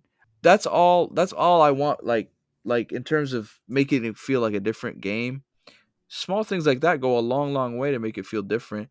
And I feel like the combat definitely didn't feel that much different at all. Like I said, it's 2018 plus, and I don't know. That's just I, in terms of making it feel different. That's my opinion on stuff like that. It really does feel like a 1.5 or a 2018.5 or whatever. I think that's just what it is, though. I think we're getting to a point of I diminishing mean, that's returns like with the way games. God of War has always been. Like, you could say God of War 2 is just God of War 2005.5. God of War 3 is God of War 2.5. You know? That's insanity, and you know that's insanity. How's what that you said. insanity? I mean, They God of War, reuse so many God of War 2, animation and God kill of War 2, and God of War 3 are not God of War 2 point. That even when those are not the same animations. They though. Like, reuse even if animations throughout all their games. but okay, but it does not. God of War 2 and God of War 3, like, because I played a little bit of each of these games. I played God of War 1. All right, let me Going check your to 2 trophies. One second. Check the trophies. Check the I have the trophies for 1. I played the on Vita, and then I played some of 2. I also have the trophies for those. Going between 1 and 2, I could just tell, as similar as they are with certain things. This is a sequel to the first one. I don't know how to. I really don't know how to explain it. I mean, what it is Without- like, if you look at like a game at the beginning of the PS2 gen and a game at the end of the PS2 gen, it looks like 2 completely different games. But, If you like, go to PS3, the gap is still huge, but it's not as big. We're at the end of the PS4 gen, and there isn't too much of a difference between a beginning PS4 game and the end of one. Is that kind of the direction that you're aiming at? I don't know. Yeah, I guess so. I don't disagree that the tech is really good, where, I guess it doesn't, you're not going to see a huge graphical jump. It really isn't about graphics anymore for me. Like, It's how you interact I with the don't know. gameplay. It's how you interact with the gameplay. Yeah, I think it's much more that could make a sequel feel like really a sequel to me. Because I don't think graphics are going to be completely mind blowing anymore. I just don't Yeah. think. I don't think you're going to get that big of a leap anyway. So let's make Yeah. it feel different in other ways. Well, like, remember, okay, here's a simple thing: Uncharted 1 to Uncharted 3. I feel like every single game feels different than each other completely. I feel it feels completely different each game. I mean, One, 1 to 2 for I sure. think- 2 to 3. yeah. no. I feel 2 to 3 is a bigger jump than 1 to 2 personally in terms of For melee combat, I agree. How- Yeah. not just melee. I think, like, how was okay. So remember in Uncharted 3, when you're walking, you start touching Oh, the wall? the walls. Yeah. Stuff like that. This, like, I'm talking about, like, just the moment to moment. It feels like you're playing a different game. You know something's advanced. You know something's going on. Isn't that's that the different. diminishing returns, though? Like, I don't know if there's that much more that we can do without waiting even longer for these games than we already do. Well, okay. So with that, I say, I'm not saying God of War, you need to not only touch the walls, but you need to also feel the spec on your. That's not what I'm saying. I'm saying You want to Even feel if the you- grass in the DualSense controller. in the dual sense, I'm saying even if you just change it, like Kratos, like, breathing, and this sounds crazy, but if you just change Kratos' breathing animation, or you sway the camera a different way when he's walking, or when he's fighting, the camera pulls out a little bit more than the last game, or it pulls even more in than the last game, or you use depth of field maybe to change up how it even looks. Doing something, a creative choice, not a tech choice, a creative choice can go a long way. Now that you get to creative, though, I think you have me on your side, though, because, like, going back to at least the game, because now we're, like, in, like, completely open realm of what, like, Ragnarok Yeah. meant to us and all that. No, to bring it back Yeah. to the game, it kind of reminds me of how Thor literally kills you at the beginning of the game. You get a loading screen, and then this fucker brings you back. That shit 1000%. was so 1000%. fucking cool. There is no reason that we needed a fourth wall break with God of Yeah. War or anything like that. We didn't, like, we had a moment where literally the game is like, yeah, it's a game, and then he brings you back. That shit was fucking cool. And then we have Absolutely. nothing like that ever again in the entire game. I played 63 hours of that. That was the coolest Yeah. moment, and then we Wait, never so had like it you're again. talking about like set piece moments, not like the No, not even combat set piece moment to moment. moment Like, gameplay. there was nothing in 2018 that was like that, where you literally die and then Thor decides to bring you back. I kind of get what means that he would have liked to see something new, and that's mainly the thing that comes to my mind about something that was like really fucking cool that 2018 didn't do, that I kind of liked to see in Ragnarok. Like, even though I kind of hammered the ending for not having like a big bombast or anything like that, it still kind of disappoints me that even we didn't have like a different direction that Thor literally killing you a loading screen and brings you back couldn't have brought. Like, there should have been something that was a little different. But that's the thing, I feel like I'm nitpicking considering that I really like the combat. So it's like, no matter how much my bitching goes on, I almost feel like most of it I can throw away, because my final thought ends up being gameplay good though. Yeah, that's the thing. Like the added enemy variety is so like way better than 2018. Plus, Yeah. like there's like 3 different kill animations per weapon, which definitely keeps it way more fresh for me. So I don't know. I appreciate that aspect of it. I don't really need to mention another podcast, but I'm just gonna mention Sacred Symbols for a second. Like when Colin said, when Colin said, like, I don't give a fuck about the story, I'm like, that literally this is the only thing I give a fuck about in this game. Like, Well, I he don't has beef with 2018. I don't even try to pay attention with him about God of War or anything. like, and it's gonna sound crazy again. I don't really disagree that much with his opinion on 2018, because I felt this. I didn't think it was this revolutionary game. I just thought it was like this very, very good game. Has been kind of done before in terms of the story, but the narrative is what kept me going through, because I love the narrative. But in terms of gameplay, I'm like, the puzzle shit is like, and thankfully 2018 didn't have that much puzzles. But yeah, I play It God of does War have for the puzzles, story. man. Basically, It has puzzles. It's got It has almost puzzles, Every right? God of War amount game has puzzles. puzzles, bro. Every God of War. I game. know every God of War game has puzzles, but I'm saying Ragnarok was crazy filler. Crazy Honestly, filler what it puzzles. is that they didn't pace it properly, because 2018 has about the exact same amount of puzzles. It's just paced more properly where you don't notice it. Because I feel like if you went back and you replayed it and you were like, puzzles, I hate puzzles, and you're like, oh shit, there's a lot here. I think what it is that you were so intrigued by everything else that you kind of like ignored the puzzles. Maybe Well, it was wait, because it was new. yeah. Maybe it was because it was new, so I'm like, I like kind of like didn't think there were puzzles or what. I keep calling them puzzles, but it's just fucking filler. Like, I don't know how to explain it. I don't know what it is. No, I mean, It's it not. is. They're not puzzles. It's not the combat, and the combat is the main sections. The puzzles are there because if you were doing combat, at some point it would just become mush to you. Mm. Like, that's what it is. Everything is pacing. Nothing is ever too long. It's just pacing. If you could pace, like, you could pace something. Like, hell, Red Dead. People say that game is slow, but that game is paced exactly to what it wants to. It's not like mispaced or anything where it feels slower. Like, no, the game says, I want to be slow, and that is the pacing. Get the fuck out if you don't like that. And, like, that's what I like about Red Dead. It understands what its pacing wants to be. 2018 is properly paced to be like, here's the combat section, here's the puzzle, here's the exploring, and it's paced properly to where you never feel like something is grating on you too much, whereas Ragnarok feels way too much like, here's the combat, here's the puzzle, here's the combat, here's the puzzle, and it doesn't flow one into another properly to where it starts annoying you. If everything were to annoy you, it only amplifies how much you'd be annoyed by. This is how much these quote unquote puzzles pissed me off. Like, do you know how you felt about the Angry Bodo sections? Like, Yeah.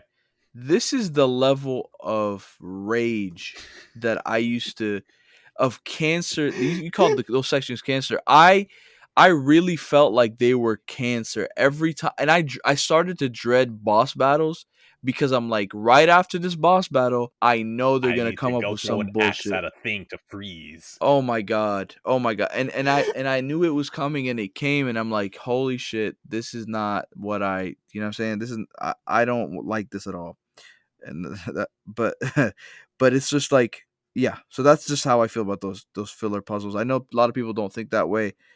They just annoy me. I feel like they don't really add anything to the experience. You could do a lot more, bro. You asked how would they do it? What's the other way they could do it? They could do a lot of things. They could just not add them in, and maybe instead of those puzzles, do maybe another combat section. Yeah, that'll get more annoying. Like it'll get. I don't know. They could do a lot, like, or they could just not put them in, and I feel like it'll be paced much better. Or they could put. That's what I'm talking about, I though. At some point, you would just have combat section after combat section, and you're just like, I'm just fighting everything endlessly, and then I get to a story beat. And then Okay, it's so just don't fighting, fighting, add a combat sec. So don't add a combat section. Just and then you're just fucking. walking. Yeah. Plus, Yeah, this you is could like just 2 walk and games talk. in one. So like, Okay, yeah, you walk could- and talk. you Yeah, could- actually, yeah, I'm right there with you. Yeah, a walk and talk, sure. You could just walk and talk those sections and get to the. See the reason you think it's, you think that it would just be a lot of combat sections. It's because it's arbitrarily there. You don't have to have that many combat sections or that many puzzles. You could just not have those sections and get to the fucking story sooner. You understand what I'm saying? You don't have to pad it out with something. Honestly, You more could walk just and talks. Yeah, not. you got me there. Yeah, just more walk and talks with the story. Like I'm I don't fine know. with that.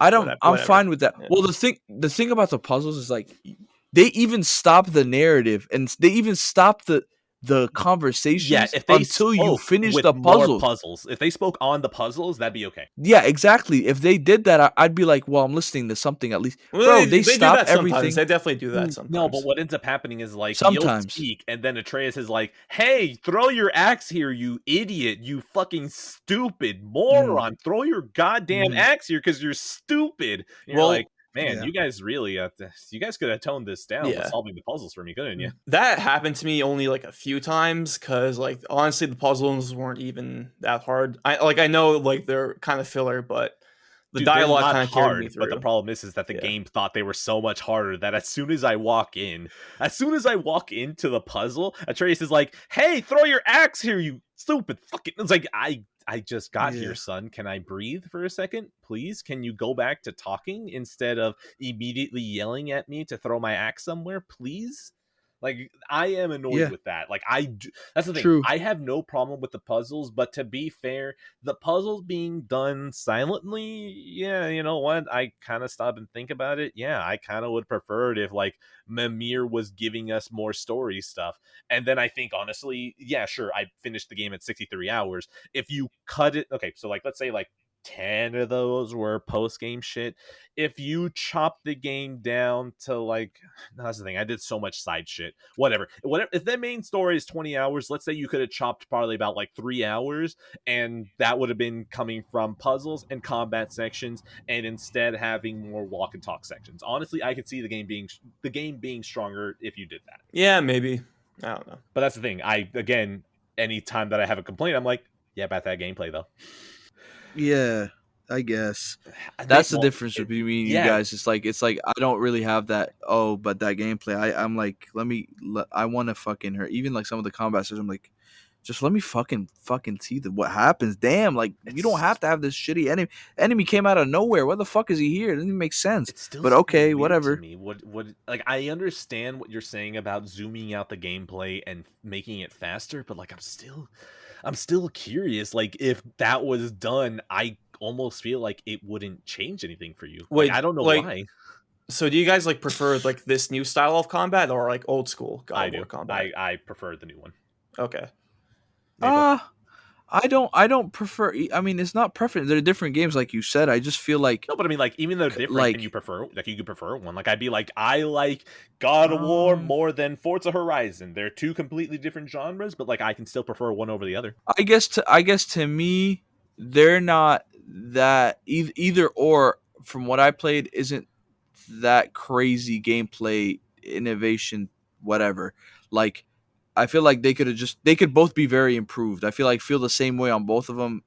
Like, they're both different, but they're both not crazy. If I were to pick only one, it would probably be the older ones because of how fast they feel.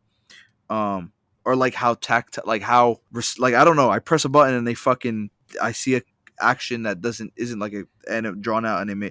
I don't know how to explain it. I really don't know how to explain It's not a Red Dead I 2 don't know. animation. I know what you mean. Yeah. Well, I don't even. It's like Which one do you like prefer? this is why I wanted. Like I said, a gun to my head, it would have to be the older ones. Okay. Yeah. I don't know, man. That's still so like I know, I know, wish I know, I know. I It's could not figure it everybody. out. I wish I could figure it out I get because it. like I like this combat so much that like I feel like I'm so blinded to trying to see it from a different angle. And I like one thing to say about the combat is I do like the sense of verticality they add with like the grappling hook, Oh like going to yes. different platforms. Oh Like, my god, I really hate how level 2018 feels in comparison. And I hate yeah, that man. you can't use the blades to just jump up somewhere and you're climbing everywhere. Like that annoys me so much Oh for a yeah, like fact. the ledge attacks and the jump off attacks Yes. too. Oh yeah, yeah. The combat is fucking awesome. All right. Is there anything else that we're missing? I feel like this is a huge game and we What focus on so many things, but I think honestly the fact that we didn't mention so much of it kind of adds to the fact that most of it kind of doesn't matter. you could also argue that there's like just lots to talk about since it is like 2 games in one. So yeah, they have to like pack a bunch of stuff in. I should bring up, what do you guys think about Brock dying and Odin being tier? Did you guys see that coming, or did All it right. catch you off guard? I will go first. Brock dying was awesome because like going back, I never we didn't really define it. I guess I want to define Marvel writing kind of as like you have a serious moment, but then someone makes a joke and doesn't let it get too serious or stay too serious. I will say that Brock dying was a good sign because it reminded me that someone could still die, and I loved how serious it was, and I loved that the tension was not broken. I love how much Sindri hated you. I love the funeral where Sindri does not even forgive you. He says, no, this wouldn't have happened if it wasn't for you guys even being here. I love that this man blames you completely because like I love that it even leads back to how he doesn't accept that he could be alone, and like Brock dying, even though he still has what is now a family with Kratos, Atreus, and Freya. I love that this man still can't see it and still hates you for it, and I love how that compares to Freya losing Balder, and I love how Freya, even though she says that she can never forgive Kratos, has accepted that this is a new family that she has. I love all of that. Tyr, I fucking hated this man the entire time. I just wanted this man to shut the fuck up the entire time. What are you talking about? This is God of War. Don't give me some pussy shit where I can't kill someone. I am Kratos, the God of War. I am here to kill. So him turning out to be Odin and specifically trying to kneecap you the entire time, I was like, oh, hey, good. Okay, there's a good reason for me to hate you. You were literally the villain of the game. This is awesome. So yeah, all of that, I have no complaints. I have no notes. Yeah, and before I let Maple talk, I do want to say I do like that Sindri is the one that kills Odin because Dope. Kratos, Atreus, Freya kind of let go of the need for like vengeance and revenge. It's kind of like the whole one of the main themes of this game. Be better. And yeah, and I love how Sindri just takes like that fucking marble and just smashes it, and it's like In it completely silence. mirrors like old Kratos and his like lust for vengeance. So I It's thought that was so really good. awesome. Yeah. I like Brock's death. That was pretty good. I thought he could have died a different way. I mean, that wasn't really, the death itself wasn't crazy, but I Oh feel yeah, no, like it was the shocking. like Like it was just sudden. sudden, yeah, and then Sindri's reaction is definitely great. Like I actually wish it happened sooner so we could see Sindri like be that way a little bit more. Yeah. But no, it was I like Sindri's complete shift. It's fucking awesome. Mhm. And then what else? What else? Oh, Tyr.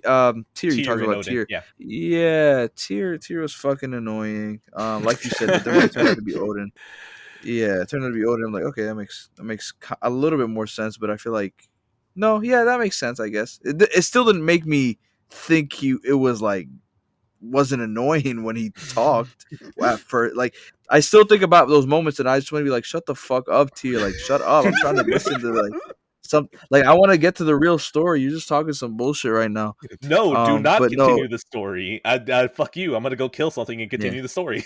Yeah, exactly. Like, yeah, but no, yeah, the Brock's death was really good, and Sindri's reaction is really good.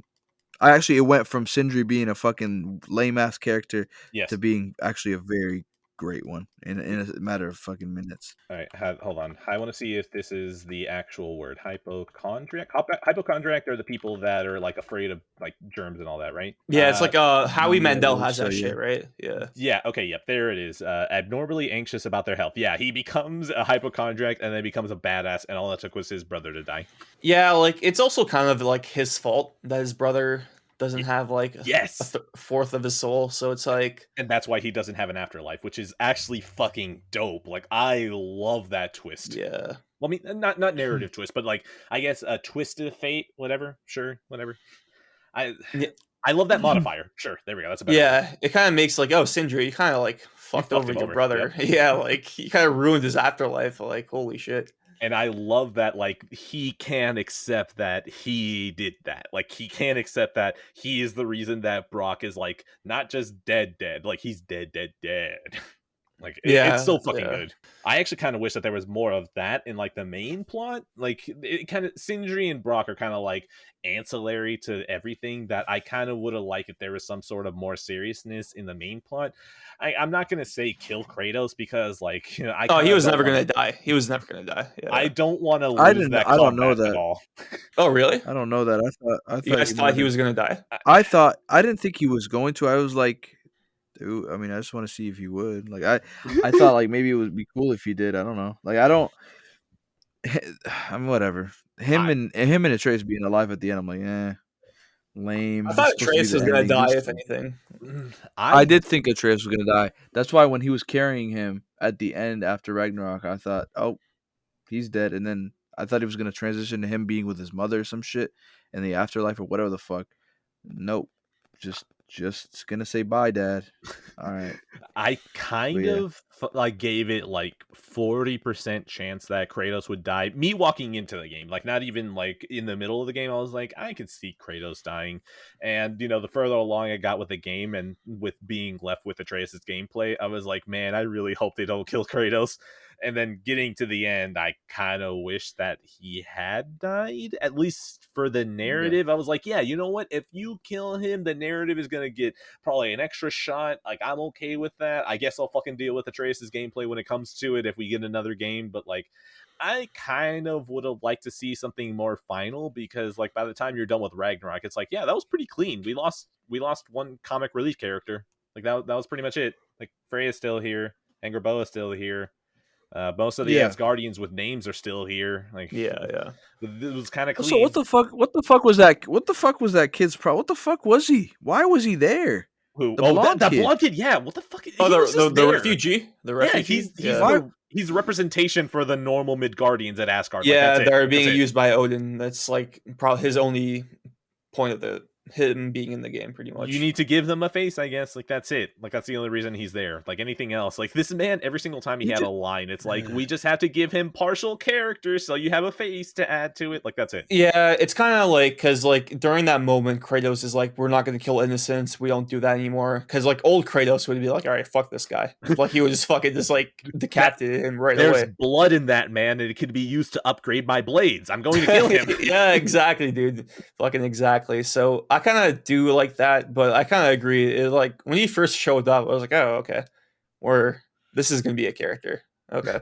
I guess this man is here now. Like, that's honestly the kind of energy that kid had. Yeah, I'm kind of with you with, like, calling stuff Marvel is kind of, like, Marvel-like is kind of trite now. But that moment, I was like, oh, this feels like a Marvel side character, you know? God, yeah, you're right. Actually, he is sort of like that. Hey, look at me. I kind of have fast talking, and you like me, don't you? Because I have kind of a voice and speaking stuff. Like socially awkward humor and shit. It's like, all right. Yeah, okay. Well, there was definitely one moment where I'm like, what the fuck was this?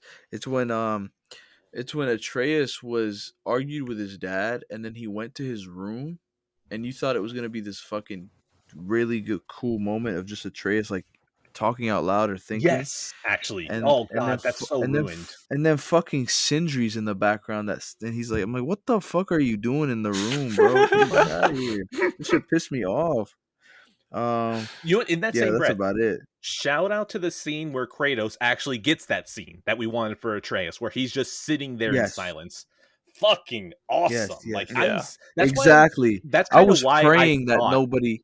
I thought Atreus, no, not Atreus. I thought Kratos may have died because they gave him so much good character work in this game that I was like, yeah, if you kill him, you kind of set him up. Where it's like you gave him so much good shit that if he died, it would hurt really hard because like fuck, man, we got so much good shit with him. Oh yeah, for sure. Like the whole Greek games is the whole like Greek saga is about defying fate, pretty much, and like the fact that like you see like the mural of Kratos like in Atreus' arms. I'm like, all right, this guy's clearly gonna defy this prophecy. He goes to the Norns, which are the exact same as the Fates in the God of War 2, and it's clearly a red herring. So I like Kratos to me was like I would give it like a 99% chance he was gonna survive. So I wasn't surprised when he didn't die, but I really liked his ending where like the whole prophecy Faye had was like Kratos was going to be the savior for like the people of the Norse realm, and you see like him in the altar, and I thought that was a really nice end, like a fitting ending for him.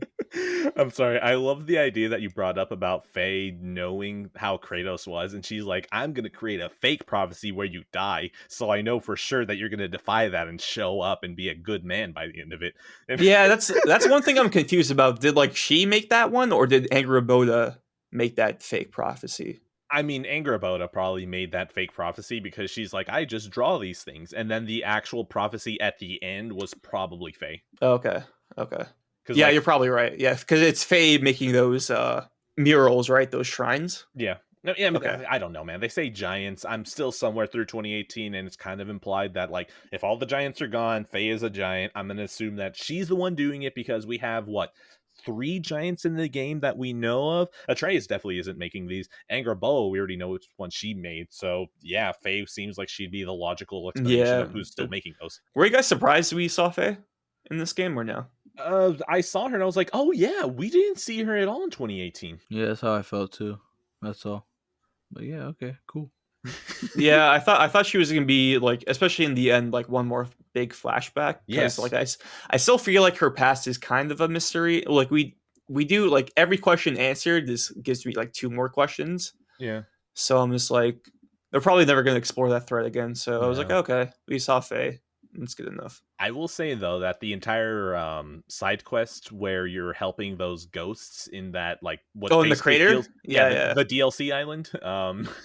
Yeah. Dude, it's a DLC island basically. Like it feels like I would have spent like $20 and they would have given me that entire thing for side quests and shit. Which honestly, that entire story of Faye taking on Thor, that was actually really fucking cool. But also, I'm pretty sure that's all. Like you said, that's all we're ever gonna get about her backstory. Like that's it. Yeah, pretty much. That's a shame because I kind of would like to see what Faye was up to because like she's the one who had the axe before. Like I would like to kind of see her handle the axe a little bit. Honestly, fuck it. Just you could have put like a small flashback where she's in control of the axe and she uses basically the exact same attacks that Kratos uses. Fuck it, why not? Yeah, that would have been cool. Yeah, it's such a shame. I feel like this game is so good, but I still think like even with all of the shit that I've said, it's like, man, you probably should have made another game. Like, if you guys are annoyed by making another one, fuck you. There's enough content here that you could have made another game and not made it feel tired. Yeah, I feel like this is just like theory crafting right now. But if it was a trilogy, like Thor would be the main villain of the second one, and then the whole game, third game, would have been Ragnarok and fighting Odin. God, and that would have made it more like evenly. Game of Ragnarok. Just imagine going to each one of the realms to recruit people. Oh, that'd be insane, dude. God, like, oh my god, and the ridiculous shit you could do. Did we what? I mean, you guys keep saying it could be 3 games, sure, but I mean, if that's what they said. That's what they said. Santa Monica. If the game ended midway, I wouldn't have been satisfied with the game at all, actually. But I mean, like, imagine if you took the game and you cut it half the length. Like, honestly, I kind of would have been okay with this because, like, that game was pretty long. Like, I feel like the pacing made it's the longest God of War game, long by far. Yeah, for sure. As long as they would wrap it up in a cool way or like change some narrative sequences to make me more satisfied with it, because I don't think halfway I was like, yeah, this could end right here, and I'm be completely satisfied. Okay, You know what I'm so saying? imagine that by the time that Brock dies, immediately after you have some crazy boss fight with Thor, and that's the end of the game. And it's like the next one, Ragnarok is coming, and the entire third game is setting up Ragnarok. Because like I don't think setting Yeah. up like leaving off with a cliffhanger is too bad. Because when you think about God of War 2, like literally That's, like, the Kratos best is on ending, the yeah. back of all the Titans taking down Olympus. Like you could have kind of done the same thing here, where Brock is dead, you get revenge, some insane boss fight with Thor, and it's like for Brock, and then you start trying to gather all of the realms for to take down Asgard in the third game. Like honestly, that's the Right. format of the Greek game, so why not? You could have kind of done this here. Yeah, true. Did we convince you, or are you still kind of like, because like I feel like there's enough stuff in this game that you could cut out and expand on in a third game, and then you could have probably fleshed out the stuff that didn't feel like it got fleshed out enough in this game. Exactly. Yeah, I feel like if they do it like that, I would have been satisfied. But I mean, just to cut this game in half with what we already have is like, eh. I mean, it just felt like a big lead up to the ending, and the ending was kind of like whatever. I don't know. Yeah, I wouldn't mind 3 games. I mean, I don't know about that. But I mean, considering how much that you're whatever, kind of iffy on the gameplay part, I can imagine you're like, fuck, man, I don't want to ever do this again. bro. I'll get it to you, bro. They take out the filler, the game would be like 25% less, and it would have been much more faster paced. I feel. Not that faster means better. It's just I don't know. There's a there's a lot of games recently where I'm like, there should be a fucking not director's cut, but like a user cut where he gets to choose So like what? fucking what chapters he wants to play. It's like Shit, I don't know. Beyond Two Soul shit. Like, is that what we're doing? Some bullshit, bro. Like where And it's like, you want damn, those just take the different filler difficulty out. levels. Damn. You want the difficulty levels where it's like combat, I want it at this, puzzles, I want it at this. Oh, it's like Tomb Raider. You know shit. what? Yeah. You know what? That sounds great to me. Where it's like, yeah, or at least do a Spider-Man. It's like, yeah, all the doors that you have to do the bullshit with will already be unlocked by the time you get to them. You know what I mean? So you don't have to do the fucking throwing axe bullshit like Spider-Man. You know what I'm saying? Spider-Man's like, yeah, you could just skip these if you want to. Okay. You don't have to play these. You know what? I won't argue against you, because in every single Sony game that gives me the accessibility to skip QTEs, I just do that now. And I don't Oh, even really? know. Yeah. No, dude, I like if it's a hold button, I'll do it. If there's like, hey, there's a QTE here, I'm just like, nah, man, I don't need you to pretend that there's still gameplay in this cutscene. Exactly. Just take it out. Just take it out. I don't need you to pretend that I'm pressing a button. Just fucking just do the cutscene. It's a cutscene. Let me put down the controller. I'm gonna watch. Once you tell me it's gameplay, I'm back in. So I don't know if there's that much difference compared to you saying to cut out the puzzles. So yeah, you know what? Sure, why not? Spider-Man did it. And it was like, okay, yeah, perfect. They didn't And I cut out enabled that. There's still a Mary Mary Jane. Jane mission though. Yeah. Imagine if you get it to Mary Jane, and then just like at the bottom right corner, you see whole triangle to skip. I mean, I'd love it, but it'd be hilarious as fuck. Like if you're playing as Spider-Man, it's like, yeah, I'm doing this, and as soon as you get Mary Jane, it's like the triangle's right there, it's just waiting for you to press it. Oh my god. Where would you rank Atreus, Mary Jane, and Abby?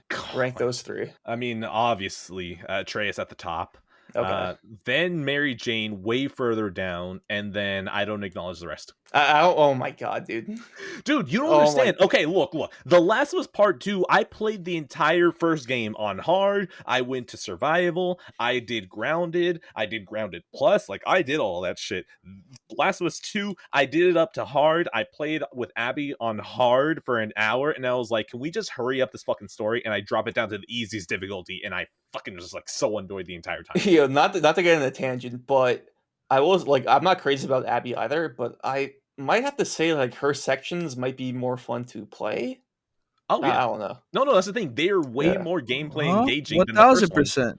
And that's kind of what annoys 1000%. me. Well, because- at least compared to Ellie's parts, in my opinion. I don't Yeah. know. Absolutely. Dude, I have a theory that they kneecapped Ellie's shit just so Abby becomes someone that you like easier because she has the more Uncharted shit. Like, I truly believe that they made Ellie's section more boring and gave Abby all the cool shit to do. But also, I can't stand her as a character. So it's like, man, it's a cool thing we're here. But imagine if you were going to like Disney World with someone you hate. That's what that felt like. Yeah. I like. Yeah. It's a I mean, Ed, I think But go for you it. have. Do this shit. Just I don't want to talk about this game right now. Yeah, true. Yeah, fair. True. All right. I was gonna get into it, you motherfucker. Yeah, okay. I will say Ragnarok better than Last of Us Part 2. I mean, yeah, easy. 1000% no, not even close. What? That's crazy. This is insanity, bro. I don't know what. How you is guys that are insanity, smoking bro? and shit. What?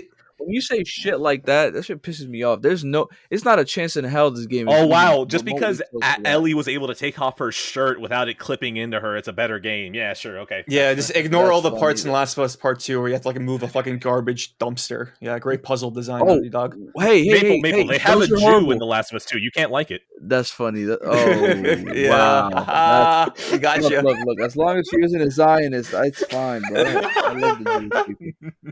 But no, I can't believe I bro, went nuclear immediately. yeah, that's okay. But no, yeah, I like this more. This is not. I don't think this is like in terms of first party. You guys could rank this in terms of the recent first party. Yeah, where would you I rank guess it? PS4 to PS5. I don't know. Number two number two For like the to PS5 Returnal. games? Okay. We could do PS4 PS5 because I Yeah. think this is more of like DL like Starting not from DLC, but more of like Launch 2020 on, pretty much. I mean, do we count director's No, cuts? I think we should. I think we should. No. I think we should do 2014. Well, no, Oh, that's way too much, man. I 2016 can't remember and that many Yeah. games. Well, no, that's not what I meant. I meant like your favorites since Oh, so, I okay. I wanna know what say you the mean. PS4 I know era. what you mean. I know what you mean. because the PS4 era and PS5 era are like the same thing. So So I far, want to yeah. include Horizon. I want to include Horizon Zero Dawn. I want to include like Uncharted 4 and all that. So I don't know. Fuck Uncharted 4. You know what I'm saying? God damn it. Yeah, there's That a lot. really That's what I'm makes it hard saying. for So me. I don't know. Ghost Okay. of Tsushima, Death Stranding, Fuck. Yeah, so I don't know. Spider-Man, Miles. I can't do this, Mhm. man. This is so hard because I was like, oh man, I have my easy four. I've got Returnal, I've got both the God of War games, I've got Uncharted 4, and then you mention fucking Returnal and Ghost of Tsushima, and I'm like, shit. Well, we don't have to. Okay, just tell me your top three Yeah, top first three. party, Yeah. and then you don't have to. We don't have to rank them. We could just your top three so far, and if this is even in your top three, basically, or top four, or whatever. Okay, so this is where you guys remember when I mentioned that I kind of see this as the second half of 2018. I'm going to go ahead and continue cheating, and I'm going to say that this is all one game. So God of War 2018 and Ragnarok, I'm going to go ahead and let that take one spot. I'm going to go ahead and say Returnal, and then, oh man, what was my other game? Uncharted 4. Uncharted 4, obviously. Like, I'd say that's what I'm going to leave it at, and I don't want to think about how it hurts me to not have Ghost of Tsushima there. For me, Wait. Does it knock it down? Does your God of War placement get knocked down because of Ragnarok? If it's part of the same game, or does it go up? It because goes of up. Ragnarok because it's It goes, It goes up. up, Yeah, okay. no, that's the thing. If I think of this game as just a sequel, like we've talked about, where it's like you think of this as a Yeah. bump up or anything, if I think of this as a second part of 2018, it fixes my problem of, like most of my complaints are, well, this is missing because it was in 2018. If I just put these two together, it's like, oh, it's not missing. It was just in the first half.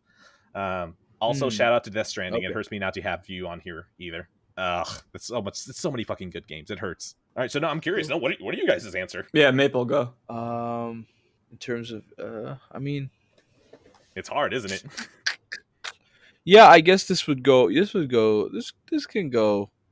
up there. So I guess there's Uncharted 4, Last of Us 2, I hate you so and much. Ragnarok.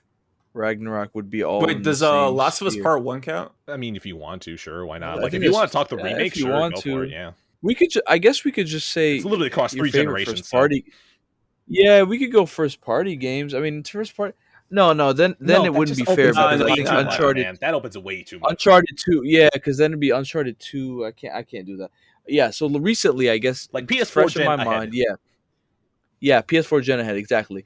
It would be definitely Uncharted 4, Last of Us 2, and then it was Ragnarok better than Ghosts. God, I can't Or believe did I have more You fun? platinum Ghost, right? I did platinum Ghost. That's Well, crazy. here's the thing. That's Ed, crazy to me, dude. the thing about it, Ed, is like I really rank games not on just quote unquote quality. I really rank them on just how much fun I had playing them, and that's it. Like for me, God, I can't So- believe you're out here like, The Last of Us 2, more fun than Ragnarok. Oh my god. Might actually have Yeah, an I aneurysm mean- live. a part of the fun for me is, believe it or not, the story. I guess you know what I'm saying. So is my brain okay? Maybe not the fun. Maybe not fun. Is my brain okay? Is my brain bored during the duration How of are the you game? not That's what I- bored? How are you not bored? Having Because I characters like- talk about the fact, like, 'cause I yeah, like- I'm pregnant. How are you doing? because I like hate Abby. your Because I like boyfriend. Abby. Ah! I feel you. I You I can't wasn't say bored. you feel me, it's left. Oh my god. I- Oh my fucking because- god, I wish I had water. because it would frustrate me, but it wouldn't bore me. At least that made me feel I something. hate you because At you're least it using made my me feel argument something. against me. Ah! It made me feel something. So I don't know. I don't know. Digging That's my me. nails in my forehead right now. That's funny.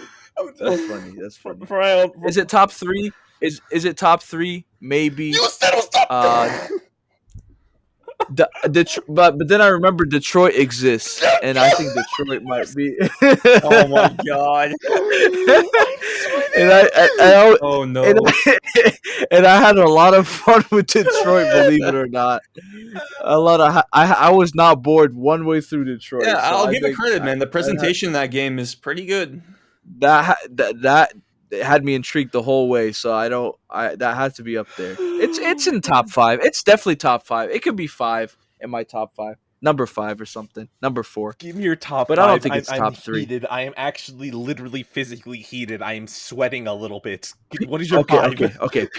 PS4 on has to be. Yeah, it has to be. Uncharted 4 is up there. It's in no order. Uncharted 4, Last of Us 2, Detroit, and then I gotta put Ragnarok. And then I could interchange Spider-Man in there somewhere, but that's it. Raddick, It's not. I mean, that's all that came out basically. I don't know. Raddick, give me yours, please. I need to calm down. I need to calm down still. Oh my Yeah, god! don't Not worry. everybody's a film dialogue fucking critic like you. You're fucking always in. You're in the movie section 24/7, Goddamn right. critiquing every line Goddamn of right. dialogue. Goddamn right. Okay. Exactly. David Cage can have his cheesy fucking MLK That's not moments. fucking All right, cheese. That's moldy ass cheese. I'll still- okay, that's not even worth I'll eating. still enjoy his bullshit if it's entertaining enough. Okay. Look, I still want to That's- replay those games to laugh at them. Okay, I want to Wait, miss wait, every wait, wait. single. What? Go for it. Wait, Maple. No dreams in your top Yeah. 5? What happened? What happened, bro?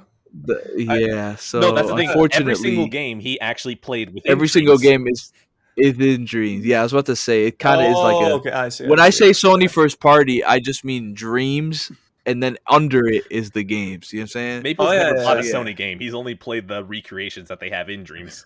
Oh my god! I could go on a tangent, but yeah, whatever. Whatever. You go. Okay, Right. all You're right. fine. My PS4 5. on.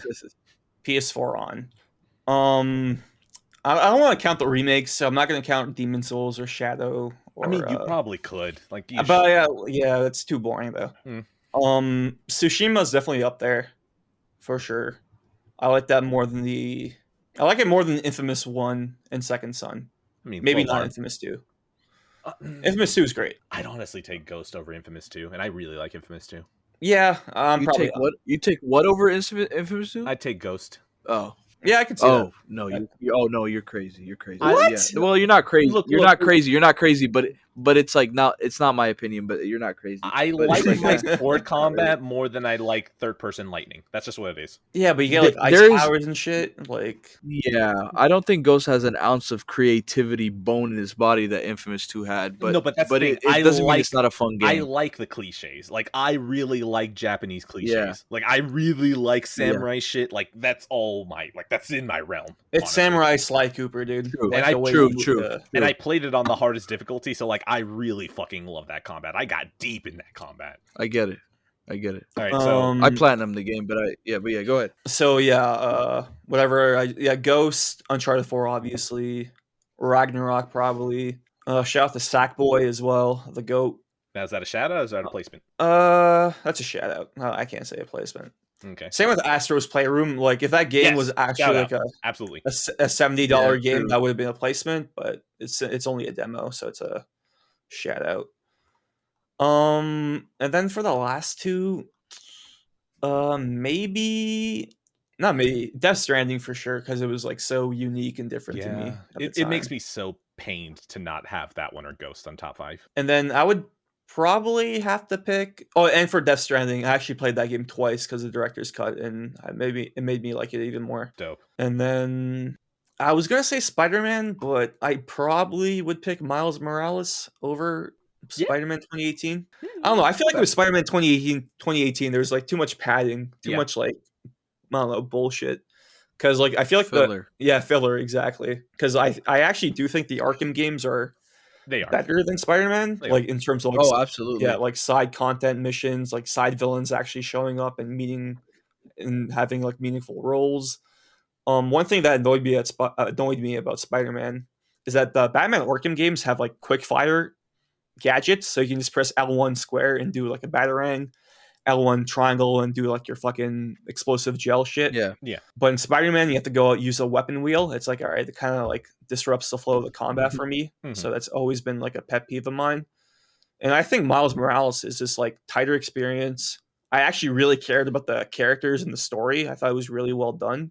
And I think they just improved the combat and the stealth for sure. Like turning invisible just made the thing like stealth way more fun for me. So yeah, that would be my top 5. Uncharted 4, Ragnarok, Tsushima, Miles Morales, and whatever I just said. Oh, Death Stranding. Sorry, when you say Ragnarok, you're not saying it's included in 2018, right? You're just outright. So so you're just outright not putting 2018 in your top 5. Because yeah, probably not. Damn. I feel like the side missions and like replaying it, like I still like the game a lot, but like I noticed more of its flaws this time around, especially with like I'm not and stuff like that. So I'm with you. I'm not putting it in my top 5 either. I put Ragnarok in there though. Yeah, for sure. It's weird because I think that if I separated 2018 and Ragnarok, I would be forced to probably put Ragnarok in the top 5, and I'd feel bad about 2018. But I feel like somehow having these two games separate would weaken both of them for me. Like, I don't know what it is. I think honestly, when I put them both together, it's like, oh yeah, I have everything. Like even though the gameplay in 2018 is worse, I feel like if you just threw auto run in that bitch, I would be okay with it. Especially since I use the same runes for the axe anyways. Right. So yeah. Is that it? Anything else? And if there was a top 6, number 6 would be Days Gone easily. You're trolling. fucking That makes me want to kill myself. That's my. Oh, if my I had God. if I Play the had game, bro. Ed's autism, I would be screaming like he was earlier. Like he was squealing when I said fucking what's it called? No, the other problem game. is that not only did you mention The Last of Us 2, not only that, the problem is that your explanation is goddamn fucking terrible. It's dog shit. It's like, I What was wasn't it? What bored. was it? It's like, What was it? motherfucker, that's the most boring. What was my explanation? That was horrible. You were like, No, I wasn't bored at all. It's like, are you fucking kidding No, me? wait, no. I didn't say that. I didn't say that. I didn't say We're that. doing it again. I'm getting baited I- into this. Fuck. No. Yeah, but I didn't say. I'm just letting you know. I didn't say that. I definitely. You said you were never. By the way, For the record, yeah. No. I never said I wasn't bored. I said I'm judging him by the boredom. You know what I'm saying? That That's what I don't never feel. said I wasn't bored in Last you of Us. said Like how fun I said I wasn't how much fun you're having. Oh yeah. Oh yeah, yeah. I said I wasn't and then bored. you rephrased it as you weren't bored. No. Yeah, I said I wasn't bored in the David Cage game, not Last of Us Part You 2. said that David you felt Cage. angry, so that wasn't boredom. Yeah, but okay. I definitely was bored in Last of Us Part 2.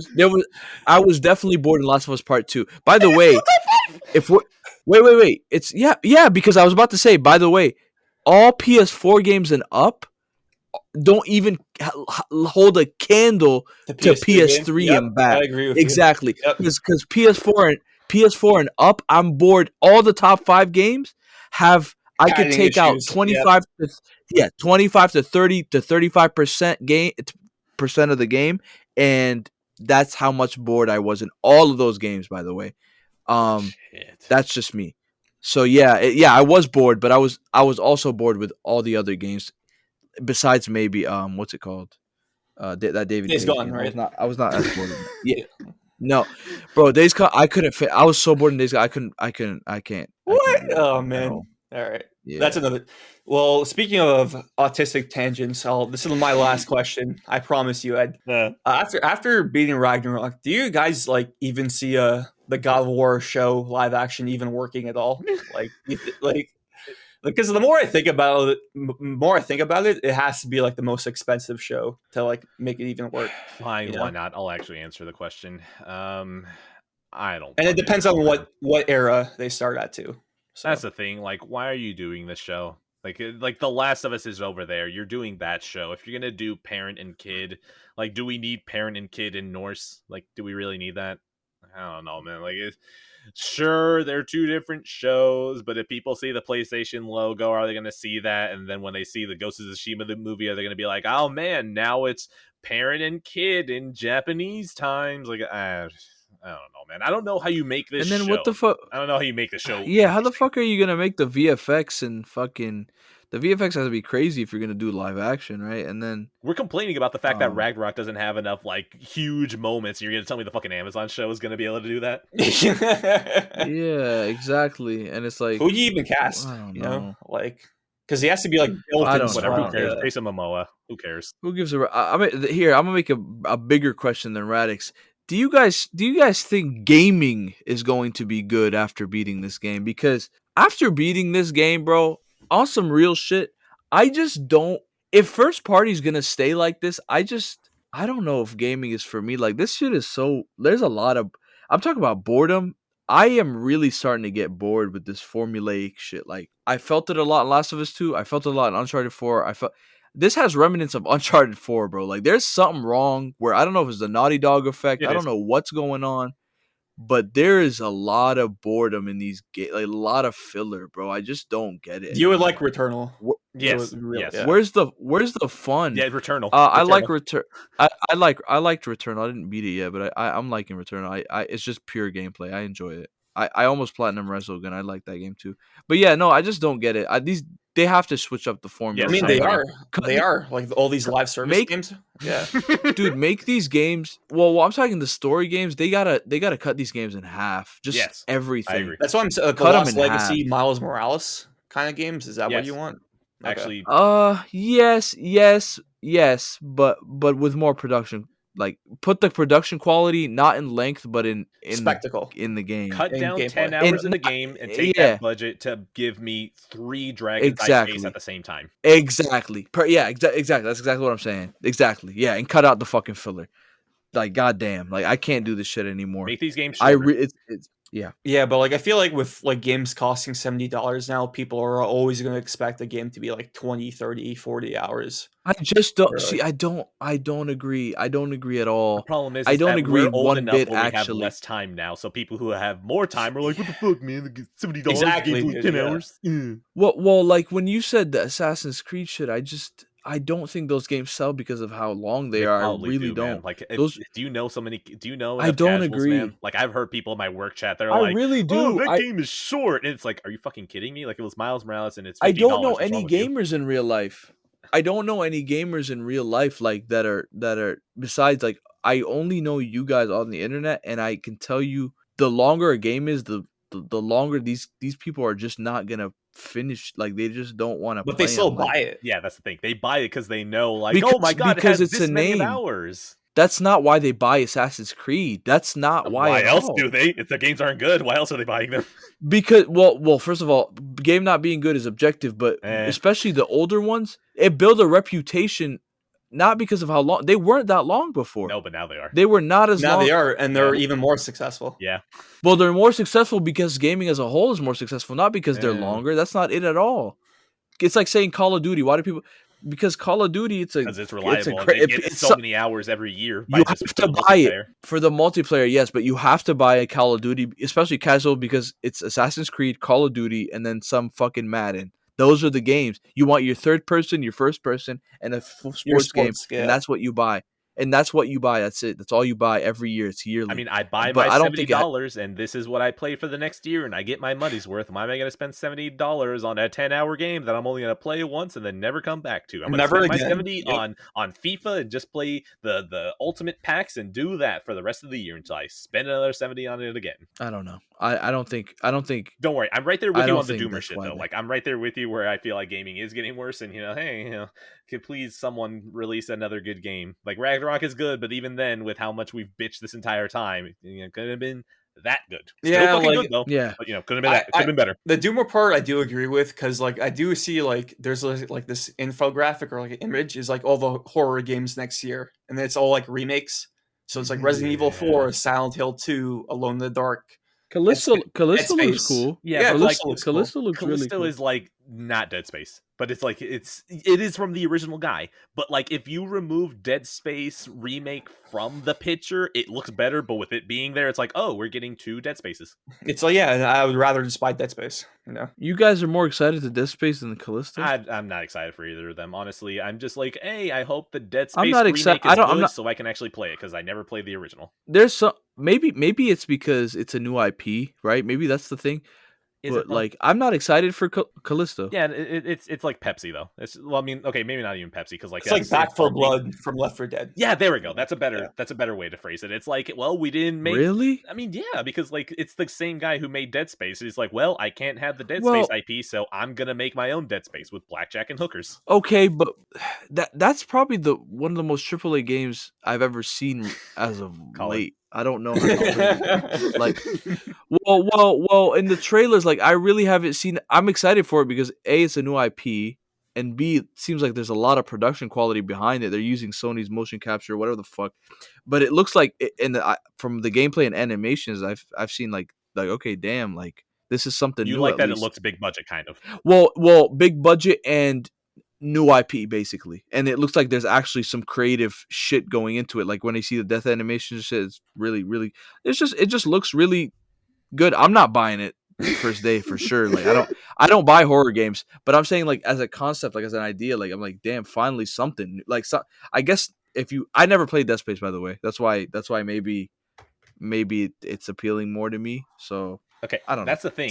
I can't talk about Dead Space because I haven't played it, but like I guess if we're both starting from the same point, I look at Callisto and I'm like, I don't feel like you're new because all you are is a solution to Glenn Schofield knowing that he can't own Dead Space, so he's gonna go make his own. So it doesn't feel like it's new. It's basically recreating something that already exists. And I say that even as someone who hasn't played Dead Space. Okay, maybe that's not true. I put in like a couple of hours, like a couple of years ago, but that was on an Xbox One S, so anything being played on an Xbox One doesn't count. So you want like more new IP that's like the Returnal focus. Maybe that's like, this is something we haven't seen before.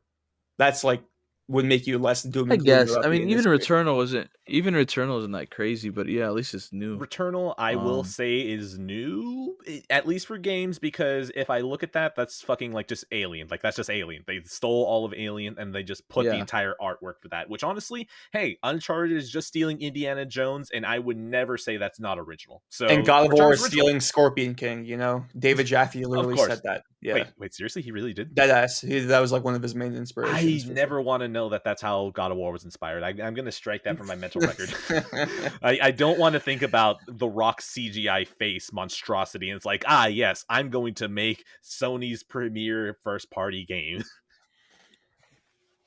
We done? Yeah. I'm spent. Yeah. Ragnarok, good game? Good game? Yeah? Good game. All jokes aside, good game. Yeah. Good game. Better than Last of Us 2. It's a good like 7.58 game. Yeah, whatever. Good enough That's for all me. it is to me. We're cutting that It's shit. no days gone. It- Yeah. Definitely, it's definitely not. well, Yeah, that's it's definitely enough. not. Yeah, no, I agree with It's you there. It's definitely not. it's definitely not a 5-year cycle game either. Like, I don't know where the fuck what's going. I don't know what's It's going only on going to get anymore in worse these- with development these cycles. gaming. Only going to get worse. And COVID kind of Fucking- fucked it up. Whatever. Okay, look, cool. Yeah. We're done. We're done. Yeah, we're done. We can't. Yeah. Bye. We're done. Peace. Yeah. Hey, look at you. You got to the end of the episode. From episode 0 to the day that I finally get lazy and cancel the show, a big thank you to Joey Rawlings for providing the perfect name for the show. Be sure to always give him thanks, either out loud as you're listening to this, or you can just send him a thank you tweet at boogeyman117_. That's boogeyman117, IE instead of Y, double O. Be sure that it's an underscore, not a dash, 117.